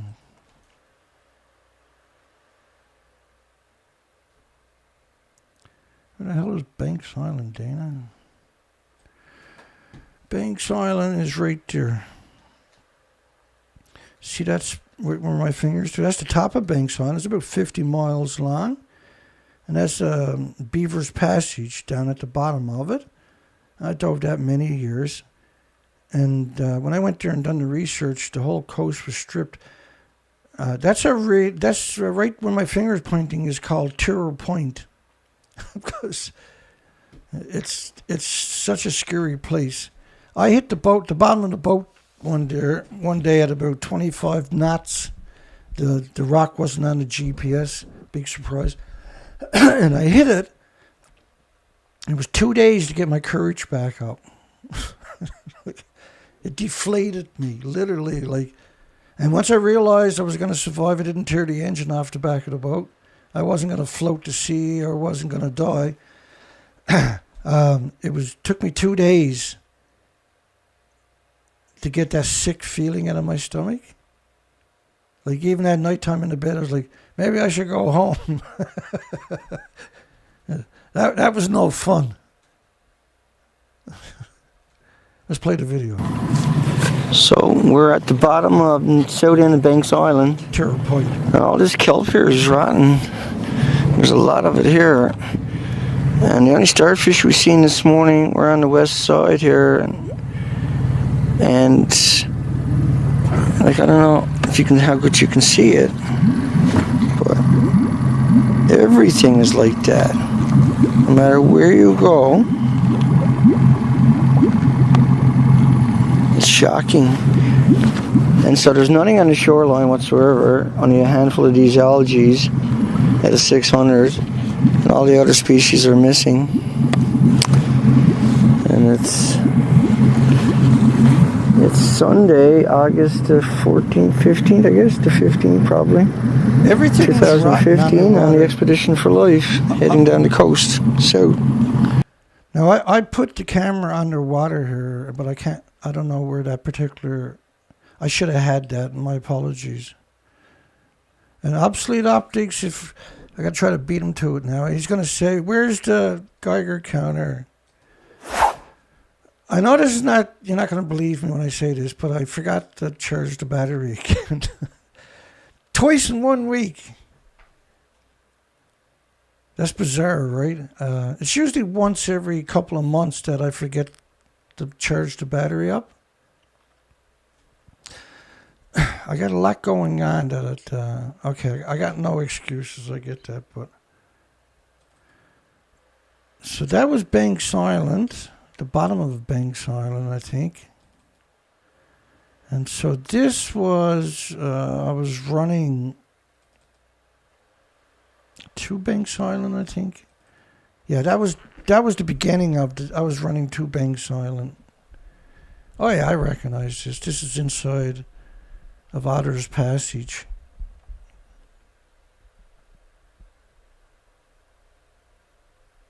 She never left my side for 15 years. I wasn't allowed. She'd lose her mind if I didn't take her with me. She was really something, that one, man. She died on a bird expedition, looking for birds. So this is one of the, you can see all the green, dark green are islands. The blue is shallow water, and the dark blue is tear your prop off. Or go to, because you got a 19-foot tide exchange. But if you got a full moon, you got 22, 23, 24-foot tide exchange every 5.5 hours or so, right? You get a half an hour slack tide, then the tide does the opposite. So it'll drop for 5.5 hours, you get slack tide for half an hour, then it's going to rise for 5.5 hours, and it's going to be slack tide. Well, half an hour, 40 minutes. But you're talking about up to 24 feet tide exchanges. So when it flows, baby, like the fish underwater will swim like that for 5 hours. And then when the tide stops for half an hour, they'll swim around. And then when the tide changes, they'll swim this way for 5.5 hours. I've been there and watched them.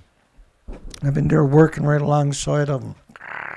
And what I do is, my apologies.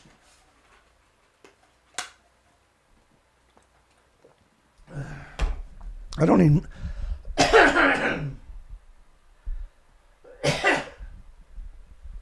I don't even realize sometimes how rough my voice is. Barney B. Bill the sailor.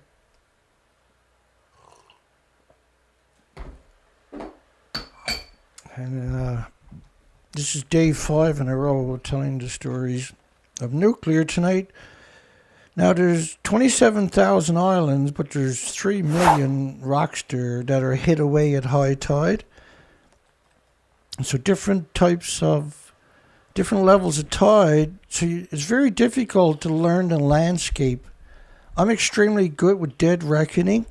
And dead reckoning is where you take a map, you look at the map, and you look at landmarks, and you know where the rocks and islands and sunkers and channels are to that are deep enough to accommodate you. And you're able to dead reckon without looking quite at the map again. And there's no shame in picking up the map and having it here the whole time. There's no shame. But because I've done so much of it for so many years, I was pretty talented.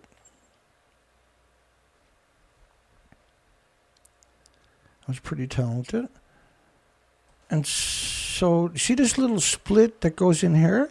That's a back door. And you can only do that in a small boat. But that allows you, there's a safe anchorage about 15 minutes through that. There's all kinds. Now, when the tide is flowing through there, it's easy. You got no time. And if you end up on any of these rocks with a hard tide, it'll roll you over. So that's why you don't want a big keel. And that's why I used ex-Coast Guard Zodiac. It's because you have a Kevlar bottom with a flat strip about 2.5 feet wide. And so if I land on the rock, the next wave will pick me up. I won't roll over because of the pontoons. Won't let me roll over, right? You know what I mean? So that does, I don't ride, you can see I'm not riding on my pontoons. I typically only ride on the pontoons in big seas. And unfortunately, I spent a lot of time in big seas with it. And that's why I picked that particular style. Is first off, it's a bulletproof bottom. You can hit the rocks at full speed. You're not going to punch a hole in it.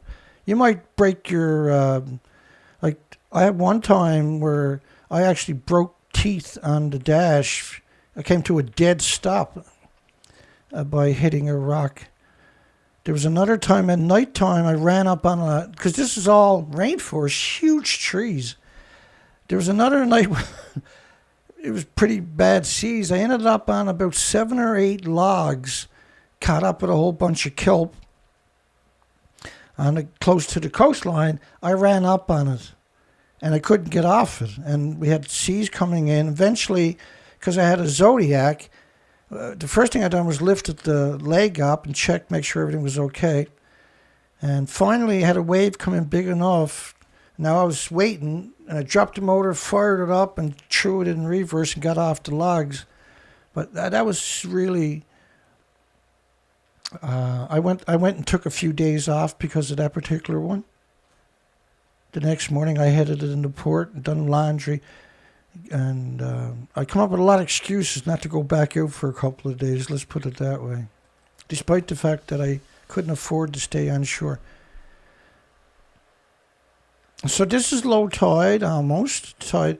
And what I'd like to do is go out as the tide's falling and get on my site, drop the anchor in the big Zodiac, have the little Zodiac, and start bombing around because it doesn't draw much water. The prop is cheaper to replace.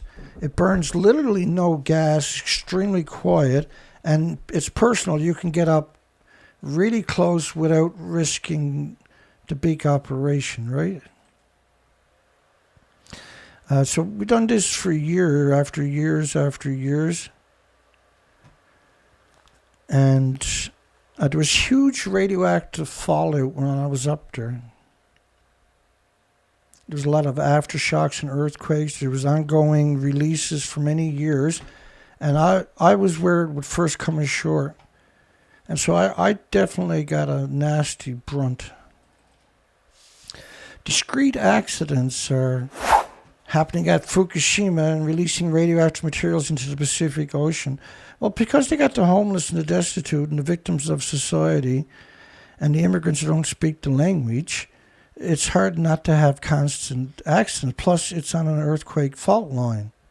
Plus the typhoons and winter and rain events, storms, would wash. The whole country was covered in radiation, so a lot would get washed out into the Pacific. A lot of the radiated foliage and leaves and pollen and the stuff that would also end up in the ocean. And it's predicted that, in fact, radioactive particles may concentrate as much on the west coast as anywhere in Fukushima, which is all the way from Mexico to Alaska we're talking about. And it did.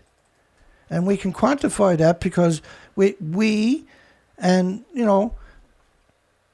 my documentation is up at my website. I mean, quite a lot of it, right? Enough, more than enough to quantify that Fukushima was an extinction level event. You can pretend it's not, but it is. You can hope it's not, but unfortunately it is. The industry can pretend this is not happening. And because the population of the planet has been disarmed by the propaganda machine from the nuclear industry, it should be abolished, right? And they should be held accountable. And that their assets should be shown off, sold off, and they should be incarcerated. And their assets should be liquidated and take that money to do research and try to mitigate the future for whatever is able to exist. We have set a bad course now for the species. Highest levels of Fukushima contamination in the plankton, which is the basis of the food chain, the basis of the oxygen chain. And they're eaten by everything from whales to an absurd amount of birds that target them. The species all target them in one way or another. They are the basis of the food chain and the basis of the oxygen chain and the sequestering chain. And the evidence is so overwhelming and shocking. So when you say the radioactive water, of course, I show you the plumes many times, right? But some tell the story better than others, obviously, right? So if you look in Fukushima Pacific Ocean, you're going to see that picture over there, which is the NOAA tsunami. The industry was pumping that out everywhere, telling everybody that was the radiation plume, because the average person doesn't know any difference. And so when they started reposted on their Twitter account or whatever, the trolls from the industry purposely now will show up and say, hey, stupid, that's a tsunami map. Stop your fear-mongering. And there was nuclear students worldwide, particularly from Taiwan, 2,000 of them were doing that for years, right? Perpetrating that on one blog and coming in and attacking them on another. This was NOAA's actual radioactive dispersal model of the ocean. And they refused to acknowledge that it existed. It was an incredible, deceitful, dishonest thing to do. Even worse news, the Fukushima plant, the radioactive water has formed paths and is flowing into the Pacific Ocean. Underground or water, these are all different documentation of different times. Yet they're claiming nothing's going into the ocean today, folks, or did go into the ocean. They're claiming it's all in the tanks. So worry about the tanks, don't worry about what has already happened. But what I'm trying to say is worry about what's happened, don't worry about the tanks, because the tanks are the distraction.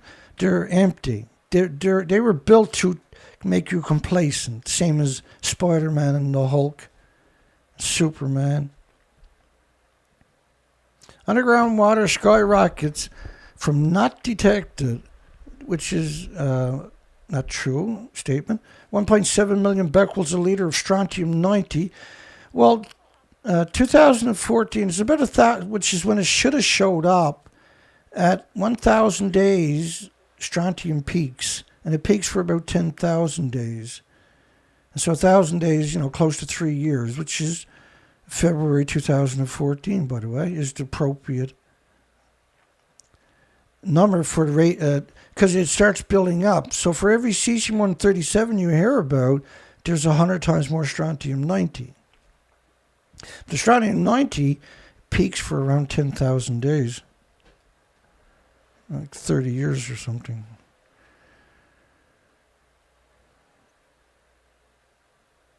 Rather,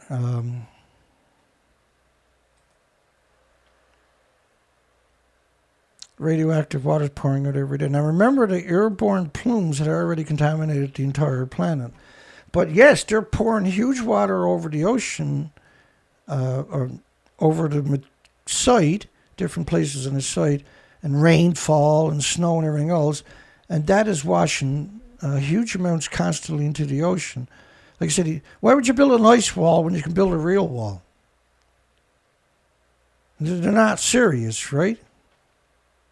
They're not trying to stop it. They're trying to exterminate the planet. The minute that the planet raises its voice is the minute we can say here, now we have a future. But but until you do that, and I know it takes a lot of courage and fortitude and everything else, because I had to go through it myself. And I was besieged. I had nobody to turn to educate. You know what I'm saying, right? That we're articulating with the documentation so I can say, look, bang, boom, pow, bang, bang, bing, bing, bing. And so I bring a huge because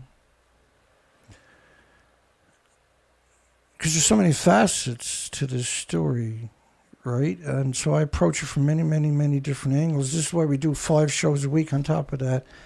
And I used to do 7 shows a week for years. You think this is brutal. You should have seen me years ago. And I'm actually nice now compared to what I used to be years ago. Years ago, I wasn't very polite at all. I'm still not, but I understand you got to run an educational program. Contaminated the biggest body of water on the planet, Fukushima has. You can't call it a lake, but it has harm marine, human life. The whole Pacific Ocean likely to have cesium levels 5 times higher than the peak nuclear bomb testing. Let me play that German study, because I got some more expedition videos coming up in 1, 2, 3 more clicks.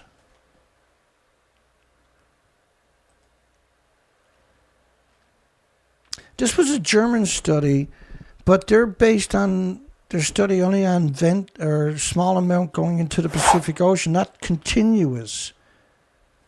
And then you have it. What they're going to show you is the spreading out, which is the opposite. Maybe worse but it's than still thought. brutal. Studies from last year indicate that radioactive water will contaminate the entire Pacific Ocean in just 6 years. Kim Min-ji reports. This graphic shows the gradual contamination of the Pacific Ocean due to leaks of radioactive water from the crippled Fukushima nuclear plant in Japan. Well, first off, something that does that, you can't call it a leak. And something that does that, you can't call it crippled, right? But they're forced to use those words. That's how much control the industry actually has. The simulation, which was run by a German marine research institute, shows the entire Pacific waters being polluted by radioactive water in just 6 years.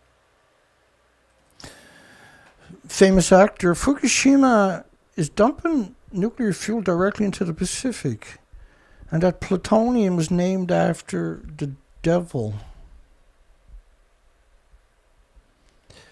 The entire biosphere at risk from these poisons that are fatal to everything with replicating cells. Don't you just love it? It's a lethal threat. And so this revolting, despicable, coward industry has gotten away with it long enough. It's time to hold them accountable. You know, theoretically, we should hang every one of them, and there's a billion justifications for it. But let's just send them all to Fukushima. It's the same thing. Well, I call them, and people that regularly peruse my material will call it what it is, right? Which I ain't going to say right out loud because it's illegal, apparently, to wish that a mass murderer is held accountable. Lethal threat from Fukushima, highly radioactive water flowing into the Pacific is a threat to life. Fears that marine life is being poisoned.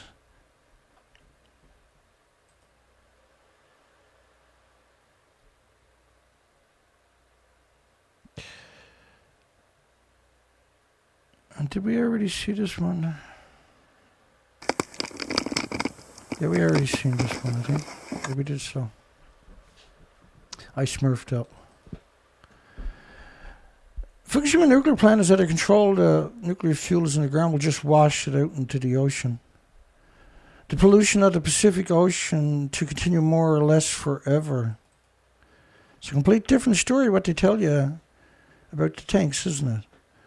Pacific wasteland, Japan's government scientists, big problem for a whole ocean at Fukushima. It's not just the Pacific, by the way. We're on the Atlantic, and we're seeing an extinction event. There's no spiders in our forest, for God's sakes. If Fukushima water released with strontium-90, it may not get filtered out. You can't filter it. You can't filter this. If you'll filter the sludge that's in these tanks, you're pumping water over melted reactor cores, picking up the entire inventories of thousands of fission products. If that was truly getting sucked up, put in tanks, and then ran through the Siri filters or the Arriva filters or the ELP filters, which we know didn't work, because if you go to my playlist, you'll see presentations on the tanks that walk you through all this documentation. Actually drives me crazy sometimes when I think about how much, my last site, they took down 300 plus videos with a court order. That wasn't the only court order, but with just one court order, I had to take down over 300 videos. They closed my account with 24,200 subscribers that I had for 5 years. Not 24,201 or not 24,199. 24,200 subscribers for 5 years. No censorship, of course. So they closed that down when I was 400 kilometers away from home last year in the woods looking for spiders and insects and birds and animals and mammals. Oh, by the way, another neighbor of mine mentioned all the frogs in this area to me yesterday. And I said, did you see any predators? They're like, no. I said, I'm just curious. I'm not saying nothing.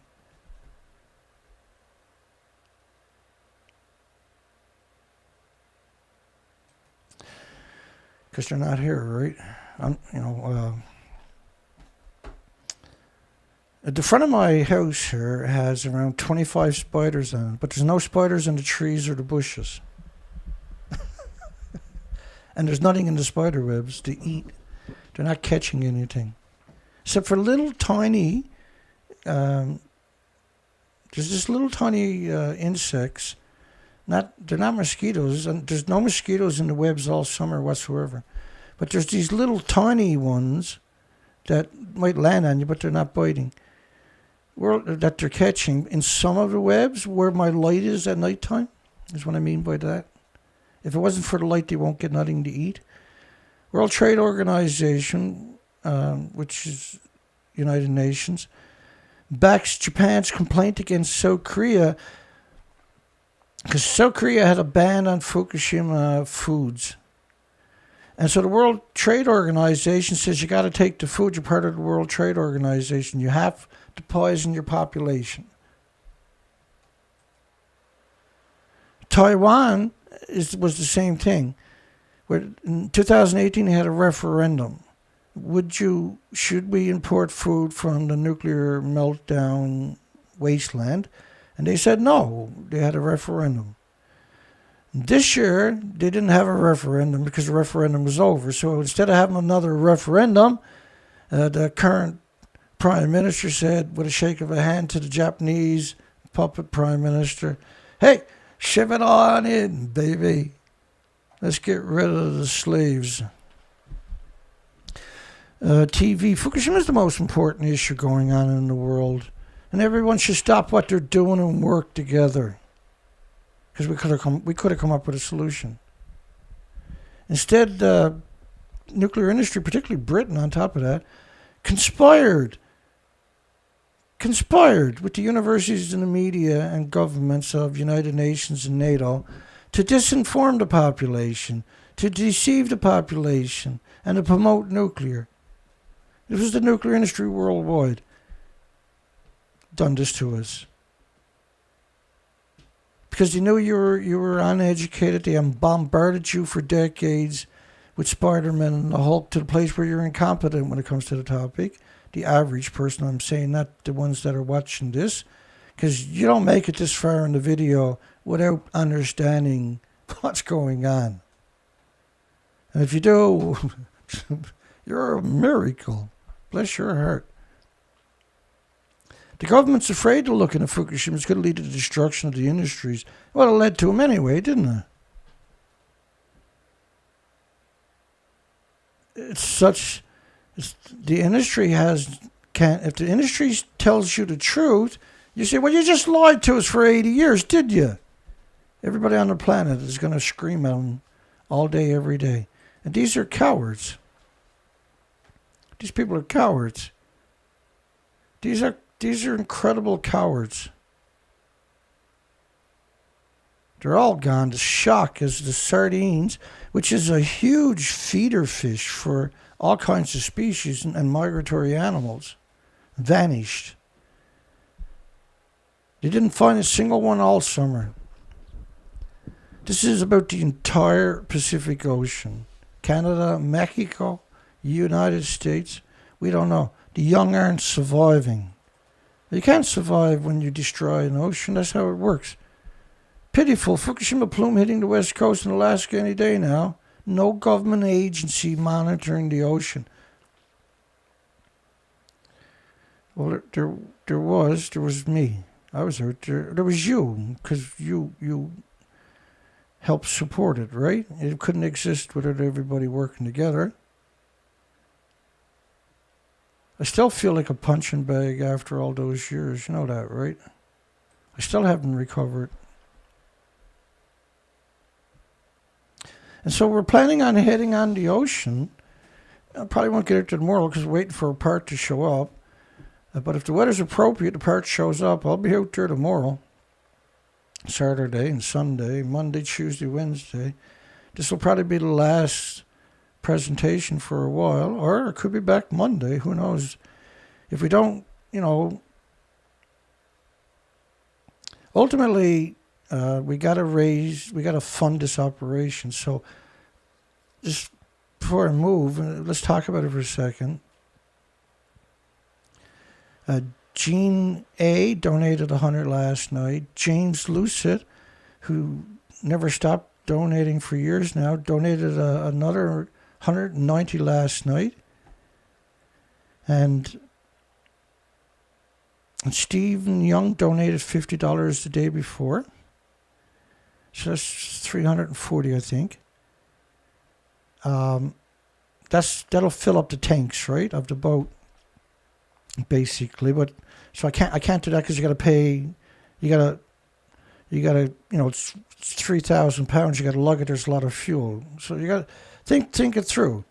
And so there's a lot of fuel to lug it there. You got to pay launch fees, and you're not going to be in the same place all the time. We got a mass die-off on the west and south side, west side of the peninsula I'm on. It's been going on for about a month and a half. Ideally, if the wind doesn't blow from that direction, we'd like to tow the operation over there and launch over there.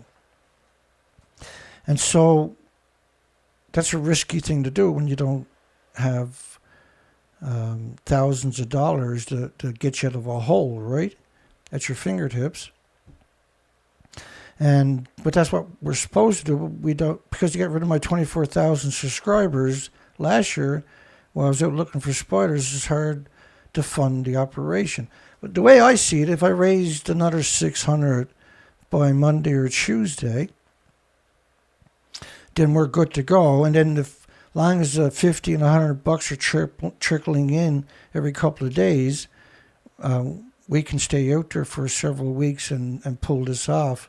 It's at the end of summer too, right? So we still got heat, which is huge, and we still got summer-like conditions. So the ocean is, because we're out on the North Atlantic on an island, when the weather changes. But on the other side, we also want to be able to shoot across the province. And I'm set up for all of this, by the way. We don't need any more equipment. We just need fuel and money. So the boat is expensive, but going across the province, not so much. So we got two options, thank goodness. And going across the province, we're going to check for insects and trout and birds, migratory birds. This is the biggest migratory route on the entire planet, with 45 million migratory birds a year that apparently don't exist anymore, because we haven't seen them in the last couple of years, have we? We got to check particularly for the spiders again, because this is a defining year. This is third year in a row being able to quantify the research, right? After if you can do it 3 years in a row, that's undeniable, see? Hopefully we go out, everything is normal. Unfortunately, we know it's not, but no, that's not true. I know I'm not going to find anything, but we have to go out and prove that. We can't say it. I can, because I know I'm able to quantify those assertions, but that's still not fair to the 8 million species, right? We need to get down to Bacaloo, where there's supposed to be 3.3 million breeding pairs of the storm petrels, which are the filter feeders. And that in April, we launched the research expedition in the dead of winter down here in the snow. The first night was a ice storm. I was in a tent. The second night was a snow windstorm. The third night was a snow, for 15 centimeters. Enough to make life absolutely miserable for somebody in a tent. But we were okay because we had a good tent. And we had a mass die-off of around 600 kilometers of the coastline of the common murres, the common terns, and the thick-billed murres, and then the dovekites. So the first three eat anchovies and squid and sardines and capelin and fish about this size, 8-9 inches or in between. But the dovekites eat microscopic animals like the phytoplankton, the zooplankton, similar to the storm petrels. And the storm petrels, which are nocturnal, so I always got to go there. They're about 70 miles away. None of it's easy. None of it, unfortunately, right? There's no shelter. It's not like British Columbia with 27,000 islands where you can find shelter. There's no shelter. It's scary. But what we're seeing is the extinction event in the Atlantic. And now, this year, if I pull off research on the ocean and it turns out those birds are emaciated, which is, I guarantee you that's what it's going to be, which is what it was in April, because you had both spectrums of the food chain show up at the same time, starved to death, and in around 1 million of them, that was played down and said that they starved to death because of the ice pack was 200 miles wide. But we went and done the coastline, launched a drone, talked to all the locals. It at best was a quarter mile. Because the ice pack can be up to 200 miles offshore. Theoretically, the birds can't dive and feed. But actually, that's not true either. That's their migratory route, and they're acclimated to that environment. And they're headed to the Arctic, where there's tons of ice. So again, right, the cover story, we went down and disproved it. We need to do it again for 2022, which gives us the third year in a row in the Atlantic of being able to show unequivocally that this is a true extinction event. And so my apologies to everybody for doing that. And on the flip side, thank goodness we went out and were able to determine what's happening.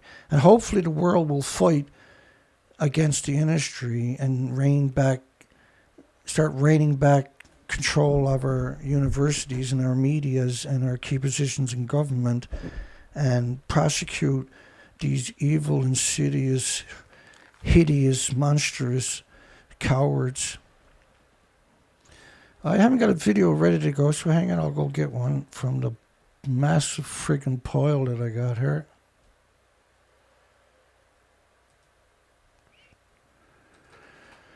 If you didn't take down my other sites, I'll be able to link down to all of these, because I posted a lot of these expeditions as they were happening. When I came ashore, I would post a lot of this stuff. The nuclear lobbying group took down my site last year.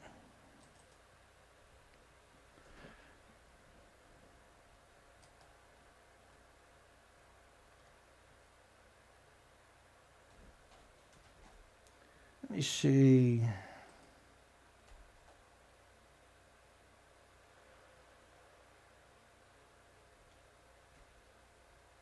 Go back one.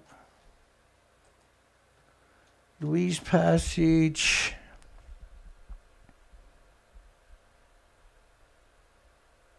Night of Terror. That was something. Got caught in a hurricane.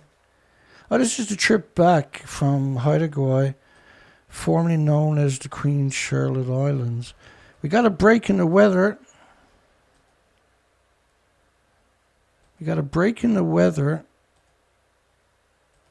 And I decided to make the run back because I don't know better, right? So let me bring in a few. We got quite a few videos right here. And I don't know what we're going to... I'm sorry. Let me turn all of them down. I think that was a hailstorm, was it? By the sounds of it. My apologies. Well, that was, I done a lot of damage that night. That's the next morning. I tipped the Zodiac over that night, too. I dumped that motor deer underwater. I was drowned that night, me and Zoe. We washed up on the rocks about 5 hours before that. I just got one of my anchors back. I lost both of them because I dragged the anchor up on the rocks. So I'm waiting for the tide to shoot out. Okay, so this is a different part of the trip. I'm getting ready to shoot across 50 miles of open ocean. I'm getting ready to shoot across 50 miles of open ocean. Here I go, right there. I got enough fuel to make it up by Alaska, Prince Rupert. Bear with me. It starts getting rough as I'm going across. I'm just looking for where I start talking.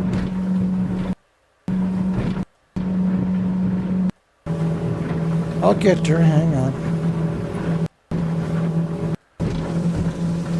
But these were external pictures.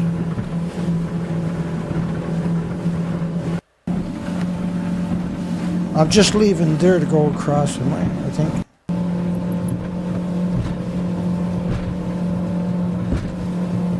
I just hang on, man.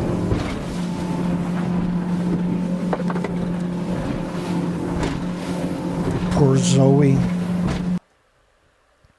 I'll go back in. Let me see if I can fix that. Well, you gotta try sometimes, right?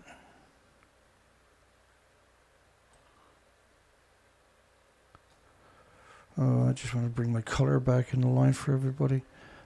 Highly radioactive leak at the reactor 3.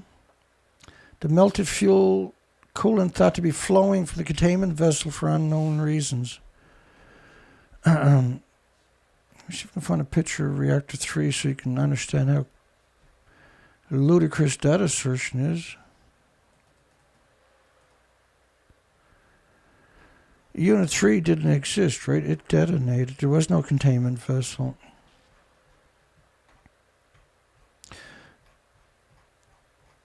So we're going to launch. Both batteries are on the boat are charging, which is a good thing because I accidentally left some power on. Oh, there's reactor 3. The containment is almost at the top of the building. Reactor 3 is to your right. The remains of it is completely gone. So to claim that something's coming out of the containment when there's no containment whatsoever. 24 million becquerels a liter of strontium. Problems with the killer whales on the west coast. A baby born in 2013 died. Just 2 born in 2012. Blaming it on depleted fish. Nuclear expert. Fukushima is very critical for the entire humankind. Japan won't let any foreign experts visit, and they are behaving rather strangely. Radioactive missions are still taking place all the time. Pouring contamination to the ocean can cause elimination of fish.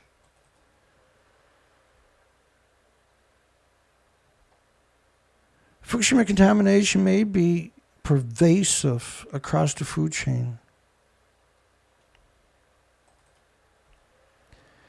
It's forecast to hit the U.S. right now. That was 2014. I showed you the airborne plume, and it hits about 7 days after. Alaska refused to test radiation. Says the banana is worse.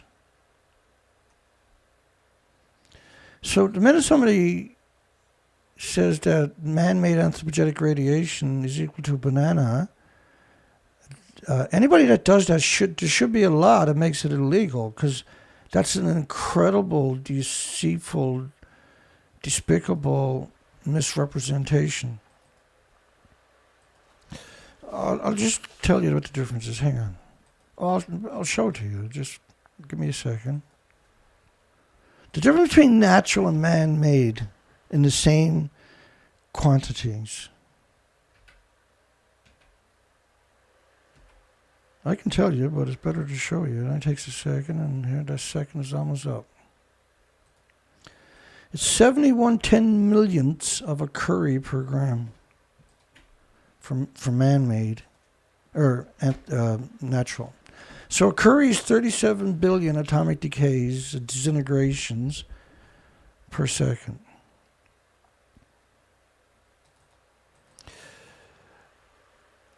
Natural stuff, like a banana, potassium 40, is 0.000071 curies per gram. In other words, non-existent, right? The strontium 90 is 140 times 37 billion. It's like a firecracker and a hydrogen bomb. The difference. Potassium's like a firecracker, and you would have to use a hydrogen bomb to actually do the comparison. 71 10 millionths. So just 10 millionths of a curie is an absurd small number, right? But 71 10 millionths. You can eat a grocery bag of potassium and it still won't hurt you.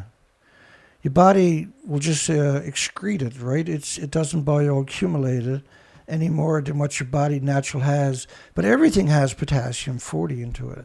So using potassium 40 in the same equation as anthropogenic man-made is absolutely unexcusable.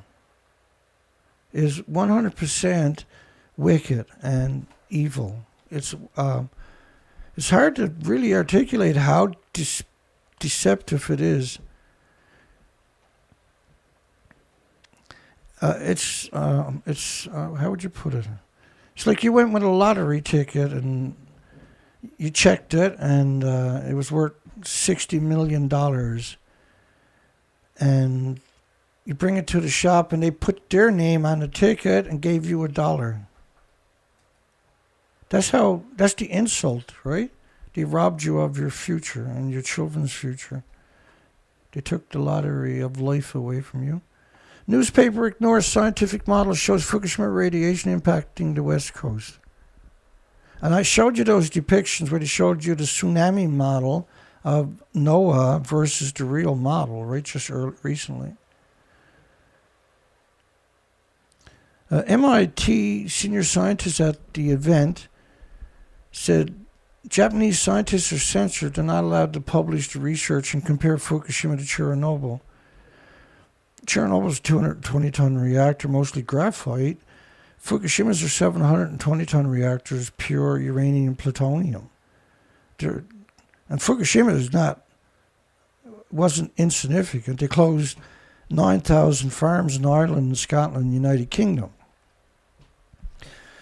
So try wrapping your mind around 9,000 farms. So 9,000 farms, you're talking about a big chunk of your country. And there's going to be tons of communities in the center of that, right? There's going to be tons of drinking water. There's going to be cities and whatever, right?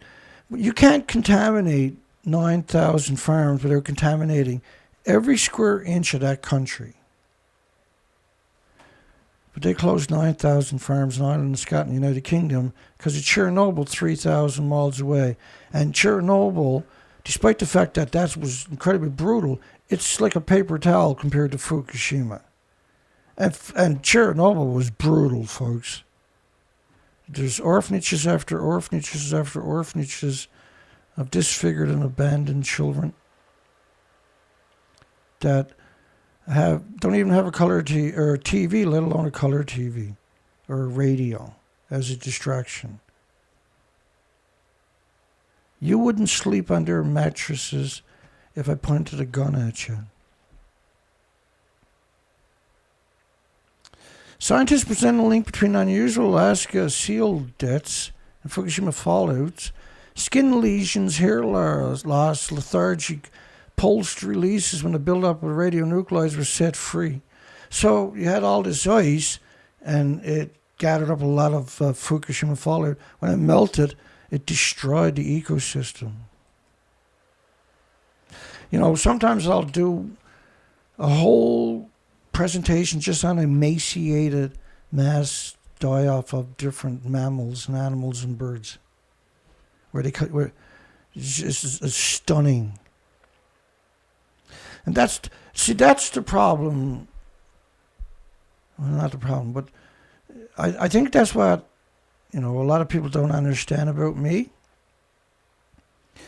And I'm not asking for anybody to pity me or something like that. Is that I wallow in this excrement for so long, and that I've done the research, and I don't have no illusions, right? I can't pretend. That's being pretty polite. The way he's saying it is, I can't pretend that this is not happening. But I understand that nobody else is gathering the information up and providing it for the world. Because the world is not going to come down and where I'm to and do research expeditions Friday, Saturday, Sunday, Monday, Tuesday, Wednesday for the next number of weeks until the weather is too bad, right? It's not going to happen. And so if I don't succeed and go out and do the research, if I don't raise enough money, and I by rights I need $3,000 to $5,000 to go do this without tearing my brain out all the time. And it doesn't matter because I'm going to go do whatever I can, whatever I can gather up, I'll do the best I can. But I don't have a right not to, right? I don't have a right not to do the research. And everything I got is old and decrepit and untrustworthy. I should have 2 new motors in the back of my boat before I even get on the ocean. And there's tons of people can do a better job than me. There's millions of them can do a better job than me and have the monetary to go do it. The government should give me a couple of spare motors or something, right? They got tons of them to just put on pallets, shoved away, that'll probably never ever see the light of day. Greenpeace could give me a couple of motors or something like that. You know what I'm saying, right? There's all kinds of foundations. What I'm saying is not going to hurt them like it hurts you, the handful of people that will support me. That's what drives me crazy. Because I think we all felt that eventually foundations would say, you know, yeah, Dana's a bit of a prick, but at least he's doing the work and he's honest. And I'm fucking honest, excuse the language. I'm honest 100% of the time. If anybody knows something about being honest, you know how friggin' hard that one is. I'm honest. I'm very hard on myself because we have to tell the story, we have to do the documentation, we have to pull off the research, and we don't have anybody else that'll go do it so I can take a couple of days off. And without, you know, when I do it, I'm going to take risk because I can't mitigate the risk, right? I should have boat batteries in my boat changed last year, and let alone this year, right? Because that's the last thing you want to be going on with the boat on the ocean with his old batteries. Because you're on the ocean. The only Coast Guards we got here are helicopters. We don't have Coast Guard boats down here. We do, there's ships, and they're far off at sea. You know what? Well, like, I don't exist unless people help me. You know, it's free, the information is free for everybody, and everybody supports it, and we gets it done. Then the industry doesn't have a way of pretending that it... Once you got the documentation, they can't say it don't exist, see? And we can say it does. And they can't deny it exists. They can't pretend any longer, right? That's how I see it, is they can't pretend. If I go out and show that the species are missing, or emaciated, or whatever, they can't deny that. They can ignore it, per se, but they can't deny it. At the end of the day, when they go home, they can't deny it, see? Like, ideally, you had enough money, you just go into the communities and hire the local fishermen and get them to take you out, right? But it can't be done without real funding. And there's 2 links in the bottom of my description. That's the 2 ways you can donate directly to me. My PayPal and directly at my site. And we've never had an issue. I'm not going to go any longer here. I think that tells the story. I'm burnt out. I spent half the day from early this morning until this evening, because we are in a heat wave too, right? And so get out there early this morning looking for park brakes, because one of my park brakes piece broke off, and when I changed the drums and the rotors and the brake shoes the other day, right? One of them fell off in my hand. I can't find it, which means I got to go to St. John's eventually to pick it up. If I can ship it in, but it's about 2 weeks. Everybody told me the same thing. Now, they're cheap. They're like $44 friggin'. They're dirt cheap. But it's a piece of the equation, right? That you got to have, because you can't go driving around with just bare metal. We're doing the best we can. And as soon as the boat goes in the water, I'll shoot a video from on the water. I'll shoot it because it's higher quality, and I'll upload it right away because my cell phone shoots high quality and it can have a huge bandwidth, right? Seals, polar bears dying after Fukushima radiation exposure. Japanese prime minister, former prime minister. Legendary musician, I'm upset about Fukushima poison in the Pacific Ocean, yeah. Am I upset about TEPCO, Japan government's lying through the teeth? Yeah. Dumping Fukushima water is the government's only solution. Right? And so you can't... they can't pretend they're storing it because eventually you can't keep that lie alive, see? You're going through too many people. And they won't let people independently test it because it doesn't exist. Everything is dumped. These tanks were built to last a couple of years. They were bolted together. If they were pumping from the wells into the tanks, these are lethal doses by the gallon. You can't walk past that stuff, see? The tanks would be lethal doses. At 1.4 million sievers, you couldn't get within 1,000 or 2,000 feet of the tank. So you couldn't build more tanks. The tanks are there to manipulate you. And I provide the documentation in multiple presentations in the playlist on their tanks so that you get the whole package in a single video. That if I put it in an article, there's no way you're going to sit it there. Look, each one of these presentations is equal to a book. I give you volumes and volumes and volumes and volumes and volumes of documentation over the years. And I show you unequivocal that every single media, with no exceptions, came out and told you the 80 years of propaganda and in order to manipulate you and deceive you and disarm you. This is your planet, not theirs. This is your children's future you're talking about, and your loved ones and your friends and your families and your communities. And you're obligated, it's on your watch. This is your watch, and this is my watch, and I take it serious. It's not a game. We get one kick at this can, and we're not allowed to make mistakes.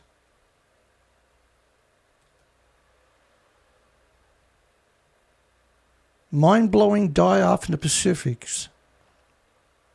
Far worse than anything ever seen before. Never heard of such a thing anywhere in the world. Beaches full of bodies. And we done the expeditions. A lot of the assertions that we see tonight are based upon my research expeditions because we were publishing it every time we came ashore, right? And so there was nobody else providing the documentation. There was no way to get those assertions. But we were providing it. And back in those days, it was desperation to find the truth. Now we found the truth. Now we have to document it. Extremely thin. And I will just stop right there because I always overdo it, right? And I'll just flash through in case people want to stop and read through these later. There's not many left, but I'm just not going to read through the rest of them. And I'm going to dig out a couple more little videos we'll play. Then we'll call it a night. And hopefully enough people over the next number of days finds the video and donates something. And therefore, we can finish out the next month of just research expeditions. I can do updates, and we like to go out on the ocean for several weeks, and we like to head across the province and check for the insects while the summer is still here. And that way, we have that. We can weaponize that all winter, all fall, winter, and spring, and then repeat it again next year. But hopefully, the world eventually finds us and understand that this is Earth's last stand and that we have the moral high ground, we have the moral compass, and that we are not going to be bullied or intimidated or coerced or threatened or manipulated or deceived, and that we are a voice to be reckoned with, and that we are honest, and that we have nothing but the best intentions at heart. And we are doing everything we can every day, year after year. And it is a grueling, relentless pursuit to try to fight for everybody's future and all 8 million species. And that we take our obligations serious. And this is not a game.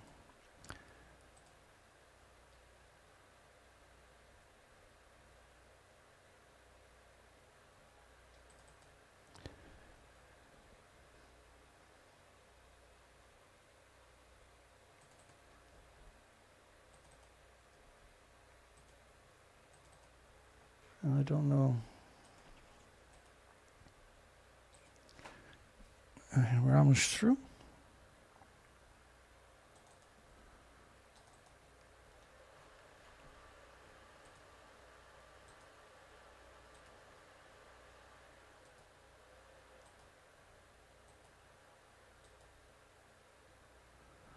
We're almost through, eh?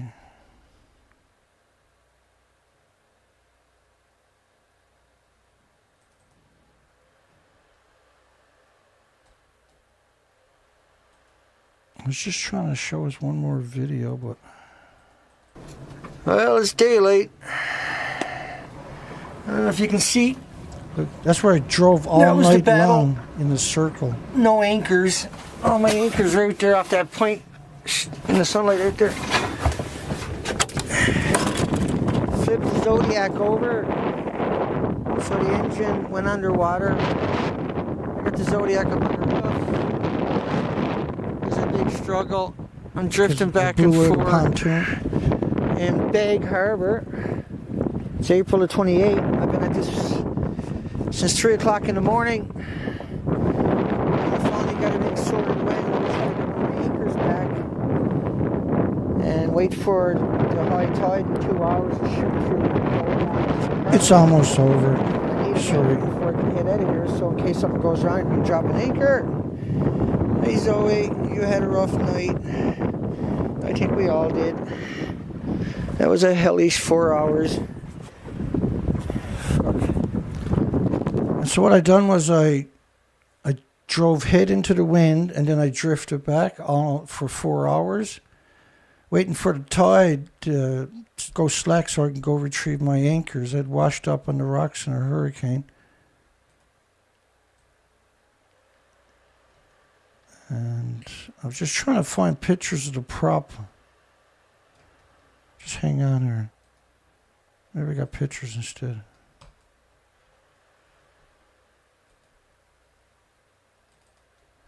Maybe not. Because I had to wait for the tide to change before I could get out of there.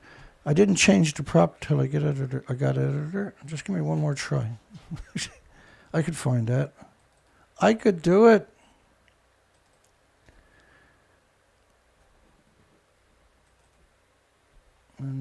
Guess not.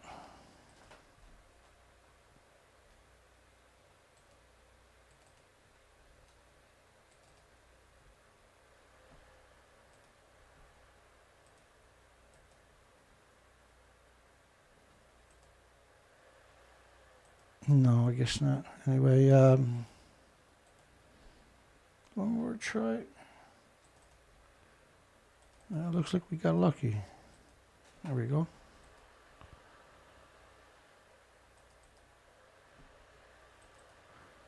I chewed that prop up. That was trying to get off the rocks 3 o'clock in the morning. I done that. The folder is called Night of Terror.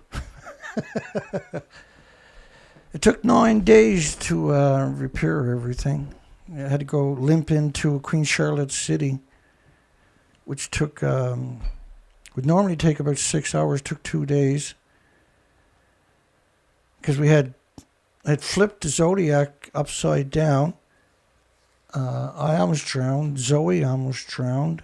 But that Zodiac, man, I woke up pounding on the rock, boom, boom, boom, boom. And so I have glass sides for that purpose. And then I have lights all around the outside. So flick on the lights. I'm like, oh crap. Do I call Mayday or do I try to get out of here? And I had the motor up at the time. I was exhausted.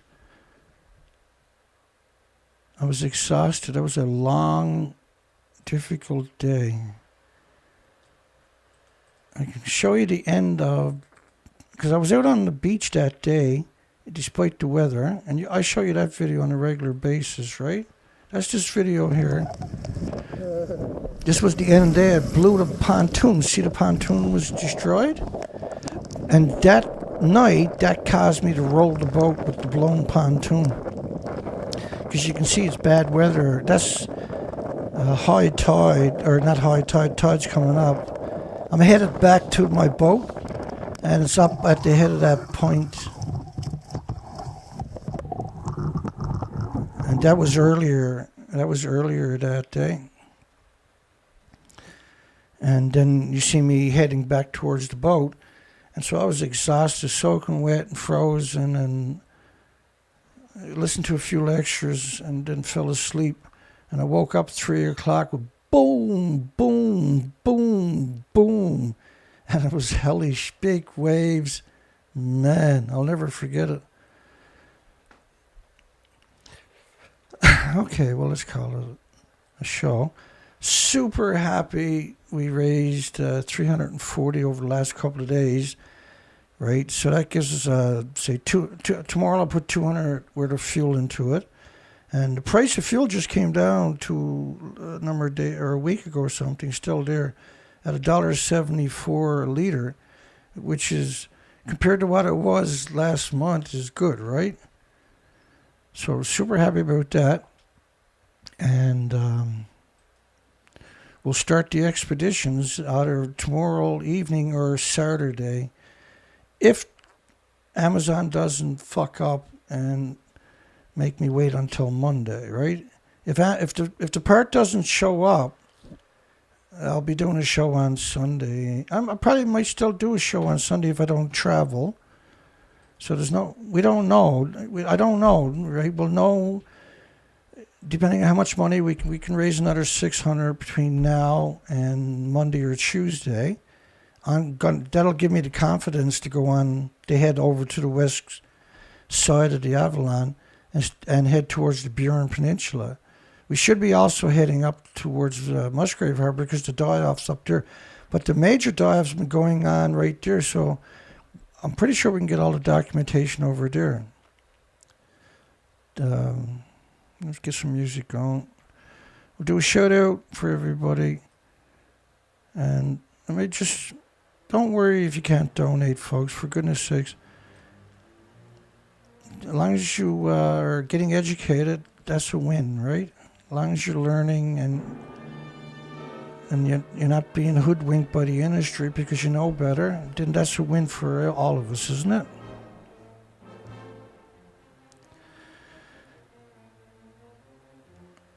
Good night, everybody. Peaceware, obsolete, thinker. Good night, everybody. I'm going to go through the poll here in a moment.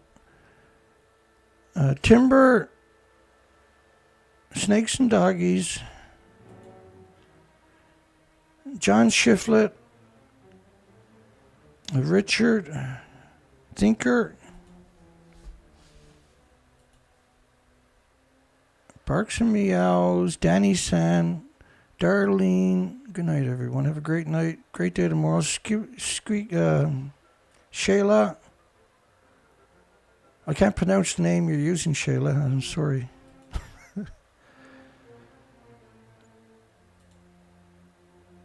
I got to hear it before a lot of times before I can pronounce it. Dana Nasana. Thank you, Dana. And James Lucid again. Thank you, James, my friend. Good night, everybody. Have a great night. Well, now I'll be streaming, and if I get out on the water, I will start streaming videos so you know it's on. Peaceware.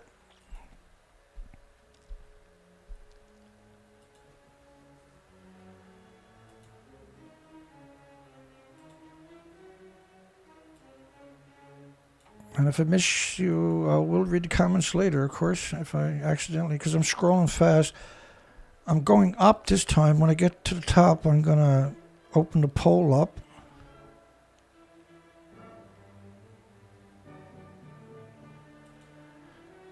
Just a quick shout out to whoever I happen to see. Onion Breath.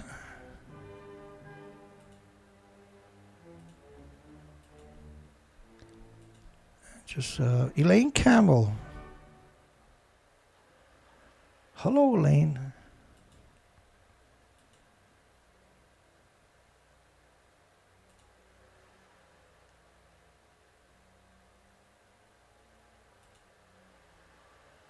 Jeff Port.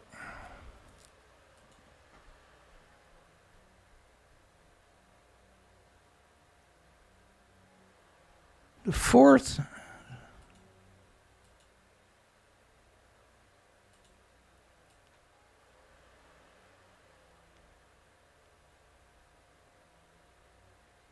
John Curtis, Philip Wan,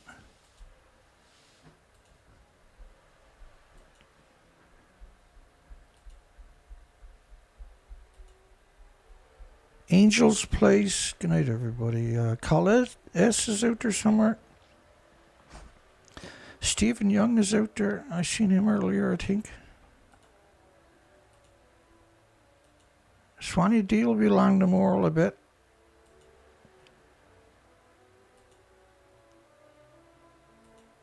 I'm just looking for anybody I might have missed. Okay, let's bring up the poll. 63 votes. 92% says Fukushima nuclear meltdown, radioactive fallout has poisoned and destroyed Earth's ecosystem. If you made it this far, don't forget to give us a thumbs up, folks. It's appreciated. It might not show up. I think I only got 5 thumbs up since my last show and my last video. These are absurdly small numbers. So we're going to close the poll at 63, 92%. It's fantastic.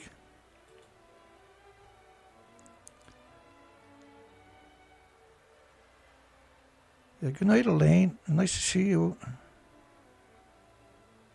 was thinking about you just 2 days ago.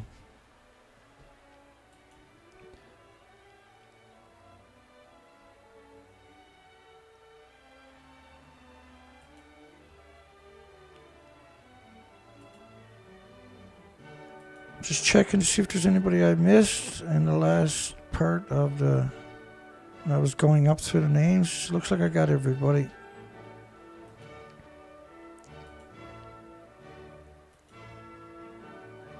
Yeah, looks good to me.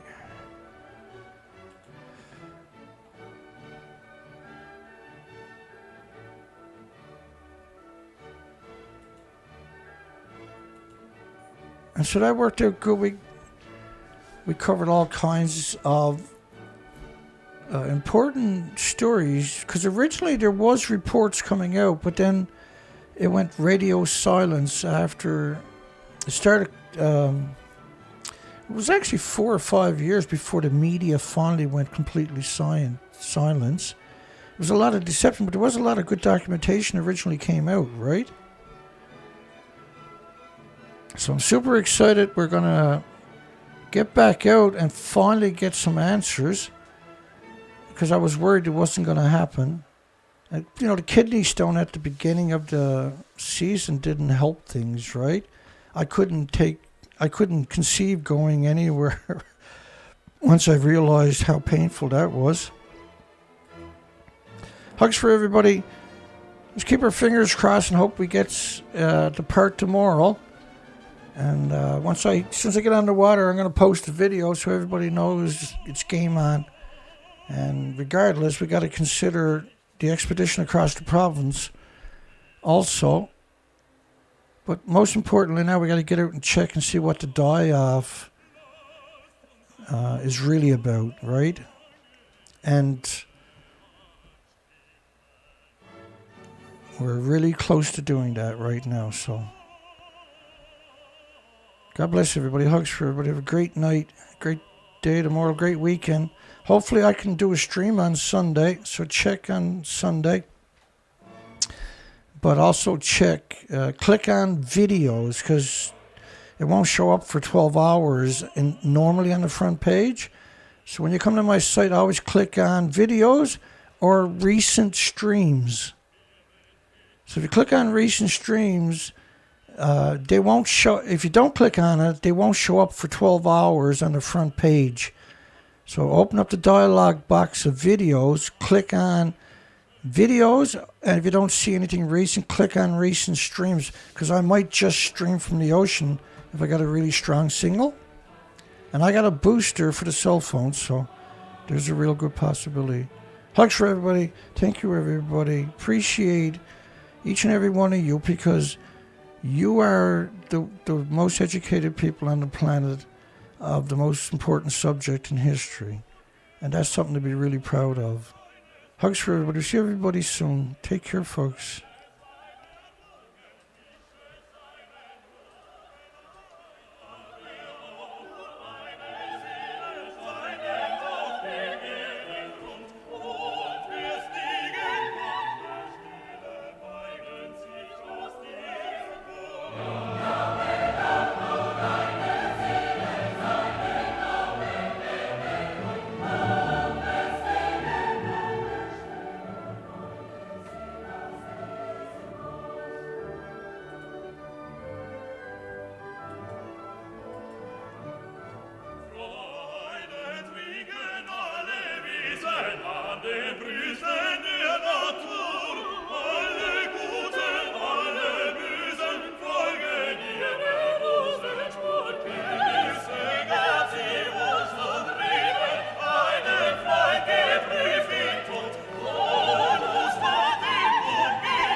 Yeah, good night, folks.